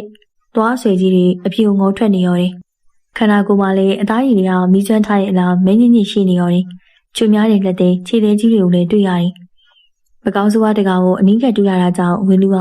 သက်ကိုပဲမရှူရဲဘဲနဲ့ထိတ်လန့်တကြားနဲ့ပါဇက်ပိတ်နေရရှိနေရတယ်။မကောင်းဆိုးဝါးနှာခေါင်းတရှုပ်ရှုပ်နဲ့အနက်ခံလေးရရှိနေရတယ်။ဝေလူကသူ့ကိုမကောင်းဆိုးဝါးကြီးတိသွားမှလားတွေးပြီးတော့ကြောက်လျက်ရှိနေစင်ပဲမကောင်းဆိုးဝါးဝေလူရှိနေရတစ်ပင်ဘက်ကိုတစ်ချက်ကြည့်ပြီးတော့အိမ်နေရာကနေထွက်ခွာသွားတယ်။ဝေလူကမကောင်းဆိုးဝါးရဲ့ရွာသားတွေဘလို့ဆက်နေကြတာကိုသိနေသိလို့ကြောက်လဲကြောက်နေမိရောတယ်။လူစိတ်ကကြောက်စိတ်နဲ့ရောထွေးရဲ့စူးစမ်းလူစိတ်ရှိနေအောင်ရေကန်ရှိအောင်မှန်းစားယူသွားပါတော့တယ်။ရေကန်ကိုကောင်းကောင်းလမ်းမြင်နိုင်တဲ့နေရာရောက်တဲ့အခါပုံအောင်ပြီးတော့ရေကန်ကိုကြည့်နေမိရောတယ်။မကောင်းဆိုးဝါးတွေကရေကန်ကိုဆင်း၍ငုတ်သွားကြပြီးတော့တစ်ဖက်ကန်းကိုရောက်သွားကြတဲ့အခါတော့လူအဖြစ်ပြောင်းလဲသွားပြီးတော့ကမ်းပေါ်မှာဝေစားတွေကိုဝှက်ပြီးရွာဘက်ကိုထွက်ခွာသွားကြတာကိုမြင်တွေ့နေရတယ်။အဲဒီထဲမှာရွာတော်ရှင်မခဏမအင်ဂျင်နဲ့တရက်ဖီကိုမြင်တွေ့လိုက်ရတယ်။အခုမှဝေလူကအားလုံးသဘောပေါက်နားလည်လိုက်တော့တယ်။သူရောက်နေတဲ့ရွာသူဇနီးအပါဝင်တခြားသူတွေကလာပြညရောက်တိုင်းချိန်စာသိမကောင်းဆိုးဝါးတွေအဖြစ်ပြောင်းလဲရောက်ကုန်ကြမှန်းသိလိုက်ရတယ်။သူအနေနဲ့အခုရွာမှာမနေလို့တော့ပါဘူး။ကြောက်လန့်စရာရွာသားတွေရဲ့အကြောင်းကိုမသိခင်ကနေခဲ့တော့လေအခုမနေဝင်းတော့ဘူးလေ။တရက်ဖီကလည်းမကောင်းဆိုးဝါးမို့သူတို့သားလေးကလည်းမကောင်းဆိုးဝါးနဲ့ရတဲ့သားဖြစ်နေမှသိလိုက်ရတယ်။ဝေလူကကန်းဆက်မှာလေသမားကြီးရထားတဲ့စက်တက်လေးကိုတွေ့ခဲ့တာကြောင့်အိမ်နေနဲ့အခုကျိုးကနေထွက်ပြေးရတွေ့လိုက်တော့တယ်။မကြမီမိုးလဲလင်းလာတော့မှမို့တရက်ဖီသာသူ့ကိုရှာမတွေ့တကြုံလုံးပိတ်၍လိုက်ရှာနေမှကျင်းတင်နေရောတယ်။ဝေလူကပုံးခွေနေတဲ့နေရာကနေကန်းဆက်ကိုလင်းမြန်စွာပဲပြေးပါလိရောတယ်။ကန်းဆက်ရောက်တဲ့အခါတော့လေရှိရာကိုပြေးလာခြင်းဝေလူကိုမကောင်းဆိုးဝါးတကောင်ကခုံအောင်လိုက်တော့တယ်။ဝေလူနဲ့မကောင်းဆိုးဝါးတိတ်ပြင်းပေါ်မှာလုံးထွေးသွားတယ်။မကောင်းဆိုးဝါးအင်အားကြီးမားတာကြောင့်ဝေလူကအောက်ကိုရောက်သွားရလက်သေးချွန်နေနဲ့တမားတဲ့လက်ချောင်းကဝေလူရဲ့လေပင်ကိုဖြင်းညစ်လိုက်တော့တယ်။သူ့ကိုလေပင်ညစ်ထားတဲ့မကောင်းဆိုးဝါးကခါးမှာဘူးတစ်လုံးနဲ့မကောင်းဆိုးဝါးမှန်တိလိုက်ရပြီ။အဲ့ဒီမကောင်းဆိုးဝါးကရွာတော်ရှင်မအိမ်မှာတွေ့ရတဲ့ခက်ကုန်းကြီးလို့ဝေလူသိလိုက်ပါတယ်။ခက်ကုန်းကြီးကတခြားသူတွေနဲ့မလိုက်ဖြစ်နေဝေလူနောက်ကိုလိုက်ပြီးတော့ချောင်းမြောင်းနေဟန်တူပါတယ်။ဝေလူကျုံကထွက်ပြေးမယ်ကြံရတာကြောင့်ဝေလူကိုတက်ရန်စူးစမ်းနေရန်ထူတယ်။ဝေလူရင်ဘတ်ပေါ်ခွာထိုင်ပြီးတော့ဝေလူလေပင်ကိုတမားလေးလက်နှစ်ဖက်နဲ့မလွတ်တမ်းညစ်ထားရဝေလူကရုံးကန်တော့လေမလွတ်မြောက်နိုင်ပဲခြေရက်တွေလှုပ်ရှားရုံးကန်ကမျက်လုံးပြူမျက်စံပြူဖြစ်နေရောတယ်။ခက်ကုန်းကြီးကသူတို့အကြောင်းသိသွားတဲ့ဝေလူကိုအသေးသက်ရန်ချန်စီထားဟန်တူတယ်။ဝေလူကအသက်ရှူနေကြောင်းပြေးပြီးတော့မျက်လုံးတွေဖြောင်းရင်းနဲ့တတိနှစ်တော့မလို့ဖြစ်နေရောတယ်။ငက်တီအဲ့ဒါဘာလုပ်ကြလဲအခုလို့စမ်းမမလေးဒီလူသားကျွတ်တို့ကြောင့်နေအားလုံးသိကုန်ပြီဒီတော့သူ့ကိုတတ်လိုက်မှဖြစ်မယ်အဲ့ဒါနေဆုံးဖြစ်ရမယ်ပြဿနာမဟုတ်ဘူးအခုပြန်တော့တရက်ဖြီရဲ့ဟန်တာတန်ကိုကြားလိုက်ရခြင်းနဲ့အတူသူ့ရဲ့လေပင်ကိုညှစ်ထားတဲ့ခက်ကုန်းကြီးနဲ့တူရဖြီးရောပြီးတော့သူတို့နီးကနေထွက်သွားတန်ကိုဝင်းလူကြားနေရတယ်ဝင်းလူကမျက်လုံးကိုမိမ့်မိတ်ပြီးတော့အသက်ပြင်းပြင်းရှူနေရတယ်အကိုဘလို့နေသေးလဲထက်တာလားဝေလူကမျက်လုံးတွေကိုပြန်လဲကြည့်နေလာချိန်သူ့နီးမှထိုင်ပြီးတော့သူ့ကိုကျင်နာစွာမင်းလာတဲ့တရက်ဖီကိုကြောက်လန့်တကြားကြည့်ပြီးတော့ခဝေးဝေးကိုထားပြီးစက်တက်လေးပေါ်ပြည့်တက်၍နေဆက်ကိုနိုးလိုက်တော့တယ်။အကိုညီမတို့သားမီးကိုမထားခဲ့ပါနဲ့အကိုရဲ့ဒါလီယာသူ့ဖေကြောင့်မင်းရောသားလေးကိုညီမဘယ်လိုပြောရမှာလဲအကိုရဲ့အကိုတရက်ဖီတရားမြင့်နေ၍ဝဲနေပက်လက်ပြောနေရကိုတနာရကောင်းမှမသိတော့ဘဲနဲ့လေဆက်နိုးနေချိန်သူ့ကိုလာဆွဲတဲ့တရက်ဖီကိုတွန်းထိုးလိုက်ရတရက်ဖီကတဲတောင်မြေပေါ်လဲကျသွားပါတော့တယ်။ဝေလူကလေဆက်ကလည်းနိုးသွားပြီးမို့လေကိုကမ်းမခွာပြီးအဲ့နေရာနေထွက်ခွာလာခဲ့တော့တယ်။တရက်ဖီရဲ့ဆွဆွငင်ငင်လေးတန်းနဲ့လိုက်ခေါ်တဲ့အတန်းကြောင့်နောက်ကိုတစ်ချက်လေးကြည့်အောင်ကန်ဆက်မှာရက်ပြီးတော့ကြံရင်ခဲ့တဲ့တရက်ဖီကိုတွေ့မြင်နေရတယ်။ဝေလူကလေကိုတနားရီကျော်2 နာရီမောင်းနေပြီးတော့မော်တော်ဘုတ်တစ်စီးကိုတွေ့တဲ့အခါသူ့နေရဲ့ဒေသကိုသွားမိတ်ကမ်းနဲ့အနီးဆုံးနေရာကိုမေးမြန်းပြီးတော့အဲ့နေရာကနေတစင်ရွာကိုရောက်လာခဲ့တော့တယ်။ရွာဝီလူပြောင်းလာတဲ့တရင်ဟိုးလေးတကြောဖြစ်သွားရတယ်။လွန်ခဲ့တဲ့9 နှစ်ကျော်6 နှစ်ခန့်ချိန်အောင်မော်တော်မောက်ရမှာတည်ပြီးလို့သတ်မှတ်ထားတဲ့လူတယောက်ပြောင်းလာတာကြောင့်အံ့ဩကြခြင်းမှာဝီလူအတွက်ဖြေမစည်းနိုင်ရာကိစ္စတရက်ကဝီလူမိခင်ကြီးကလွန်ခဲ့တဲ့နေ့ကဆုံးမသွားတာကိုသိလိုက်ရတာကြောင့်ဝီလူကယွံကျုံမရဝမ်းနေစွာနဲ့ရှိုက်ကိုနေမိရောတယ်။ညီမဖြစ်သူကအိမ်နောက်ရသားကြနေပြီဖြစ်ပြီးတော့ကလေးပင်တနေ့သားခန့်ရှိနေပြီ။ဝေလူကညီမဖြစ်သူကလေးကိုကြည့်ပြီးတော့သူသားလေးရာဟုကိုတတိယမိတယ် သူသားလေးနိုးလာချိန်မှာသူ့ကိုမတွေ့ရင်တော့ဝမ်းနဲ့ခံစားနေရပြီလိမ့်မယ်။တရပီနဲ့ဝမ်းနဲ့စိတ်နဲ့ဘလောက်ခံစားနေရမလဲဆိုတဲ့အတွေ့အမျိုးတွေကသူ့အလိုမားသွားပြီလို့တွေးမိပြီးတော့နောင်တရနေမိရောတယ်။9နှစ်ကျော်အချိန်အတွင်းဝေလူဘယ်နေရာရောက်နေရကိုရွာလူတွေကမင်းမြန်းလာကြတယ်။မော်တော်မောက်ချိန်မှာခေါင်းကိုတစ်သားပြားတစ်ချောင်းနဲ့ပြင်းထန်စွာထိခိုက်ဒဏ်ရာရပြီးတော့ရေစီးနဲ့မျောပါသွားပြီးတော့တင်ကားတဲ့တယောက်ကယ်ဆယ်မှုကြောင့်အသက်ချမ်းသာရတော့လေသူ့ရဲ့အတိတ်ကိုမိနေရကြောင်း9နှစ်ကျော်များအချိန်ကြာသွားရင်လို့လုံးကြံဖက်တီးထားတဲ့ဇလန်တစ်ပုဒ်ကိုရွာသူရွာသားတွေကိုပြောပြရအောင်ကြားသူအပေါင်းစုပ်တက်တက်နဲ့တေကံမရောက်တမပြောက်တဲ့ဝေလူအဖြစ်ကိုအံ့ဩနေရတယ်။ဝေလူဟာသူ့နေရက်ကိုရောက်တော့အစပထမပျော်မင်းလူထင်ထားခဲ့တာဒါပေမဲ့သူတွေ့တာရတဲ့မိခင်ကြီးကလည်းဆုံးပါသွားပြန်။ညီမဖြစ်သူကလည်းသူ့အိမ်အောင်နဲ့သူဖြစ်သွားရအောင်သူတယောက်တည်းတီးတန့်ဖြစ်နေတယ်လို့ခံစားနေရတယ်။တရဖီနဲ့တားဖြစ်သူကိုလည်းတနေ့မပြတ်တတိယနေသူပြန်လာတဲ့နေရာတရဖီရဲ့ဝန်းနေဆောင်ငုံကြီးထားမိတဲ့အောင်သူနားမှာမကြခဏကြားရောက်နေမိရောတယ်။လူကသူကြုံခဲ့ရတဲ့မြအကြောင်းအရာတွေကိုရွာဦးကျောင်းဆရာတို့ထံမှအမှန်အတိုင်းတင်လျှောက်ပြီးတော့သူကြုံတွေ့ခဲ့ရတဲ့သူဇနီးနဲ့ရွာသူရွာသားတွေကဘလို့မကောင်းဆိုးရလဲလို့မေးမြန်းတင်လျှောက်နေရောတယ်။ဝေလူစကားကိုနားထောင်ပြီးတဲ့အခါတော့ဆရာတော်ကတအံ့တော်နဲ့တကားဝေလူကြုံရတဲ့အဖြစ်အပျက်မျိုးဖျားရှင်လက်ထက်ကအဖြစ်အပျက်တစ်ခုရှိခဲ့ဘူးတဲ့။တကားတဲ့တယောက်မြစ်ထဲမှာတည့်တီးတစ်လုံးမျောလာတော့အနမ်းရတာမွေးကြိုင်ပြီးတော့အိမ်လိုတည့်ရသည်မျိုးတကားမှမတွေ့ဘူးလားမို့အထုံးမြတ်တက်မိုးထားပြီးတော့တိုင်းပြည်ရဲ့ဘီရင်ကိုဆက်သားလိုက်တော့တာပေါ့ဘီရင်နဲ့တည့်ရသည်ကိုစားကြည့်တော့အနမ်းရတာနဲ့ပြီးဆုံးပြီးစားလို့ကောင်းတော့တကားတဲ့ကိုစုလက်တွေချင်းမြင့်နေနောက်ပြီးအဲ့ဒီတည့်ရသည်ဘယ်ရလဲလို့မေးတော့တကားတဲ့ကသူ့မြစ်ထဲမှာငါးဖမ်းနေရောရေစီးနဲ့မျောလာကြောင်းရှောက်တယ်လေဘီရင်ကြီးနဲ့တည့်ရသည်ကိုအလုံးအာသီးသားရှိပြီးတော့နောက်ထပ်စားကျင်နေရမို့နောက်လိုက်ပိုးပါရင်းနဲ့တည့်ရသည်မျောလာရမြင့်ကြောင်းတစ်လျှောက်စုံတက်ကြတော့လန်ခီမှာတားရဲတရိတ်ဆန်နေတဘာဝဘေးရနေရတွေကြုံတွေ့ကြတာကြောင့်ဘီရင်ကြီးရဲ့နောက်လိုက်နောက်ပါတချို့တိတ်ခုံနေဘီရင်ကတော့လုံးဝနောက်မစုံရှေ့ကိုပဲဆက်တဲ့ရင်းနဲ့တနေ့တောရီယာမင်းကလေးတအုပ်သူတို့ရှိအောင်ပြေးလာတာမြင်ကြတော့တခြားသူတွေမျက်စိမှာဘလူးမတည့်ရဲမကိုမြင်ကြပြီးတော့ဘီရင်ကိုတပားလေးခြံထားပြီးတော့ခြေဦးတရာထွက်ပြေးကုန်ကြတော့တယ်တကယ်ကအဲ့ဒီမင်းကလေးကနတ်ပိတ်တာမတွေပဲလာပချုံမောတာလည်းနှစ်သမီးတစ်မြောက်ချုံမောလာပကြတယ်သူတို့ကနှစ်ထောင်ပေါင်းများစွာယောက်ျားသားတွေမရှိဘဲနေကြရတာမို့ယောက်ျားသားတွေကိုမြင်လိုက်ရချင်းတက်မက်စိတ်နဲ့အငမ်းမရပြေးလာကြတာပဲမင်းလေးတွေကလက်ပိတ်တာဖြစ်နေရောသူတို့ဖုံးအရှိန်ဝါကြောင့်ဖုံးတကူနေသူတွေကကြောက်လန့်စရာဘလူးသေးရဲ့အသွင်ကိုမြင်ရပြီးတော့ထွက်ပြေးကုန်ကြရလေဘင်းကတော့ဖုံးတကူပြည့်စုံလျော်နှစ်သမီးတစ်မြောက်လာပါရဲ့ပိတ်တာမလေးနေနဲ့ပေါင်းဖက်ရတယ်သူစားလူတဲ့တည့်တည့်နဲ့စားသောက်ရတာမို့အိမ်မှာပဲပြုံးဝေးပြီးတော့နန်းတော်မပြန်တော့ဘူးလေဒါပေမဲ့မင်းကလေးတွေကညအချိန်ကျရင်တော့တနေရာကိုထွက်သွားကြလို့ဘင်းနဲ့နောက်ကလိုက်ကြည့်တော့နွားလောက်ရှိတဲ့ခွင်းနဲ့ကြီးတကောင်ကမင်းကလေးတွေကိုစားတောက်နေအောင်တွေ့ရတယ်လေနောက်မိုးလင်းကန်ကြီးရောခွေးကြီးစုပ်ပြတဲ့မစင်ကနေပြီးတော့မင်းကလေးတွေကလူလိုတဖြည်းဖြည်းပြန်ဖြစ်လာတာကိုထူးထူးဆန်းဆန်းတွေ့ရလို့ဘင်းကြီးကမင်းကလေးတွေကိုမေးကြည့်တော့သူတို့ဟာနေဆန်ညခံနတ်ပိတ်တာတွေဘွားမှန်တိလိုက်ကြရတယ်ပြုခဲ့ဘူးတဲ့ကုသိုလ်ကံနဲ့အကုသိုလ်ကံကိုတနေ့စီလေးညခံနေကြရတာလေးဆိုရင်တော့လူသားတွေဘဝနဲ့ရှိနေပြီမဲ့ညဆိုရင်တော့ခုလိုခွေးနဲ့ကြီးစီအစားခံရပြီးတော့စွန့်ထုတ်လိုက်တဲ့မစင်ကနေနောက်တည့်ရက်ဝေးဖွာလာကြကြောင်းပြောတော့ဘင်းကြီးကလည်းမိန်းကလေးတွေကိုတနာပြီးတော့ခွေးနဲ့ကြီးကိုသွားပြီးတော့ရင်ဆိုင်ပါတော့တယ်နောက်ဆုံးအသက်လူတိုင်ပွဲတိုက်ကြပြီးတော့ခွေးနဲ့ကြီးကဘင်းကြီးညချက်ကြောင့်မေးတည်သွားတာမို့မိန်းကလေးတွေကလေးဆန်ညခံဘဝကနေနှုတ်မြောက်သွားကြတာပေါ့အဲ့ဒီနေရာမှာဘင်းကြီးကလက်ပိတ်တာမလေးနဲ့ပျော်မြူးနေနေနှစ်တွေကြာလာပြီမဲ့သူရဲ့ရုပ်ရည်မအုံမင်းလာတာတတိပြုပြီးတော့မိန်းကလေးတွေကိုမေးကြည့်တော့မိန်းကလေးကဘင်းကြီးကုလိုနှုတ်ပြနေရဟာနေ့စဉ်ဘင်းကြီးစားတော့နေတဲ့တည့်ရတီးကြောင့်ဖြစ်ကြောင်းပြောလာကြတယ်ဒီတည့်ရတီးကလူတွေရဲ့အုံမင်းရော်မှုတွေကိုတားဆီးပေးနိုင်တာမို့ဘင်းကြီးကငကိုမူလာရုပ်ရည်အတိုင်းပဲလူပြိုနေခြင်းဖြစ်တာကိုသိလိုက်ရတယ်နတ်ပိတ်တာမလေးကဟိုရင်ကလေးကမြစ်ဖက်ကိုကိုင်းနေတဲ့တည့်ရကိုင်းပေါ်ကပွင့်ခတ်တွေကိုတည့်ရပွင့်လာခြင်းတိုင်းဖျက်ဆီးထားကြတာခါချင်းအုံထဲရောက်နေတဲ့တည့်ရတီးတလို့မမြင်တွေ့ကြဘူးသူတို့ဟာဒီတည့်ရတီးမြင့်နေမျောသွားပြီးတခြားနေရာရောက်သွားမှဆိုလို့ရေကန်းကိုထိုးနေတဲ့တည့်ရကိုင်းပေါ်ကတည့်ရတီးတွေတီးမလာအောင်ဖျက်ဆီးထားကြတာပဲဒါပေမဲ့ခါချင်းကတည့်ရတီးမဲ့ပြီးတော့ကျူလာတော့လိုက်เสียတာမမိလိုက်ကြတော့ဒါကြောင့်တန်ဃာသေးစီကတစ်စိဘီကြီးစီကိုတည့်ရတီးရောက်ပြီးတော့လက်ပိတ်တာမင်းလေးတွေစီကိုဘီကြီးကရောက်လာခဲ့ရတာပေါ့နောက်နေပေါင်းများစွာကြာလာတော့ဘီကြီးကခုလိုတည်ချင်းမဲ့ဘဝနဲ့နေရတာဒီညီငွေလာမို့လက်ပိတ်တာမလေးစီကထွက်ပြေးနေသူ့နေရာသူပြန်ရောက်လာတယ်ဒါပေမဲ့တည့်ရတီးကိုမစားရတော့ရုပ်ရည်ဟာနှိမ့်ချင်းကြခြင်းပဲ ရင့်ရော်အုံမင်းလာပြီးတော့တည်သွားပါတော့တယ်တကာဝေလူကြုံတွေ့ခဲ့ရတယ်ဆိုတာလေအဲ့လိုပိတ်တာမျိုးတွေကပိတ်တာတစ်မျိုးပဲနေမှာပါဆရာတော်ကဖျားရှင်တဲ့ထက်ကဇက်တော်တကူကိုဝေလူအဖြစ်နဲ့ရှင်းပြပြောပြနေကြမှာဒါနဲ့ဆရာတော်ဖျား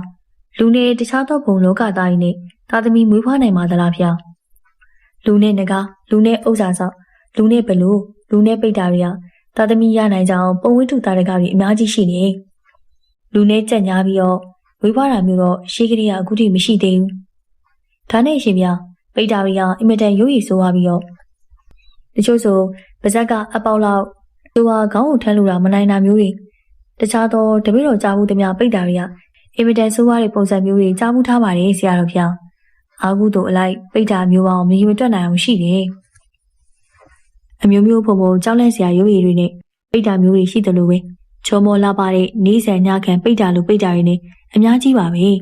အဓိကတော့သူတို့ဟာတနာစရာဘုံသားတွေပါပဲတခါဝေလူရဲ့ရောင်ကျောင်းဆရာတော်ထံကပြန်လာပြီးနောက်ပိုင်းတော့ဝေလူတရားကိုဆုံးဖြတ်ချက်တကူကိုသူ့စိတ်ထဲမှာအခိုင်အမာချလိုက်တော့တယ်နောက်တနေ့မနေ့စောစောချိန်တော့ဝေလူတရားလေးတစီနဲ့တယောက်ခဲ့တဲ့ကျုံရှိအောင်ရောက်လာခဲ့တယ်ဒါပေမဲ့ဝေလူကိုရေမောစရာမြင်ခွေတခုကစောင့်ကြုံနေရောအကြောင်းကတော့သူတွေးလိုက်ရတာကအဲ့ဒီနေရာမှာကျိုးရှိမနေဘဲနဲ့ရေပင်ကျဲကြီးသာရှိနေတာကိုတွေးလိုက်ရတော့တယ်ဝေလူကမိဖြေတခြားလေးတစီနဲ့ကျုံကိုလိုက်ရှာတော့လေသူရောက်ခဲ့တဲ့ကျုံကပျောက်ချင်းမလားပျောက်နေပါတော့တယ်အဲ့ဒီနေရာရဲ့အနီးဆုံးလို့ဆိုရမယ်ကန်ဆက်ရွာမှာသူနေထိုင်ခဲ့ရတဲ့ကျုံပုံစံကိုမေးမြန်းကြည့်ရတော့အဲ့ဒီနေရာဘာကျုံကိုမှမတွေ့ရကြောင်းပြောလာကြတယ်တချို့ကလည်းအဲ့ဒီနေရာမှာတခါတည်းထူးဆန်းစွာကျွန်းတကျုံပေါ်နေကြောင်းကမ်းပေါ်တက်သွားသူတွေကကြောက်လန့်စရာဘေးရနေရတွေကြုံတွေ့ရကြောင်းကျုံပေါ်မှာမသိပဲလူမြောက်လာသူတွေစကားကိုကားပြီးတော့ပြန်ပြောလာကြသလိုပဲတချို့ကအဲ့ဒီနေရာရေးပြင်းအနီးတစ်ပိုင်းမှာကျွန်းပြောက်ကြီးတစ်ခုရှိကြောင်းမကောင်းဆိုးဝါးတွေနေတဲ့ကျုံဖြစ်တာကြောင့်အကယ်၍မတော်တဆကျုံကိုတွေ့ပါကျုံနောက်မကန့်ဝန်းကြကြောင်းပြောလာကြတယ်တလားခန့်ကြသွားတဲ့အထိအဲ့ဒီနေရာတစ်ဝိုက်ကျုံကိုလိုက်ရှာတော့လေဝေလူကကျုံကိုမတွေ့ရတာကြောင့်စိတ်တက်ကြနေရောတယ်သူစိတ်အတွင်းဝမ်းနေမှုနဲ့နောက်တာတရားတွေရောရှက်နေရရှိနေရောတယ်ဝမ်းနေစိတ်နဲ့နေစဉ်ရဲတောက်ရီငိုနေရောတယ်ဖြတ်သွားဖြတ်လာနေရ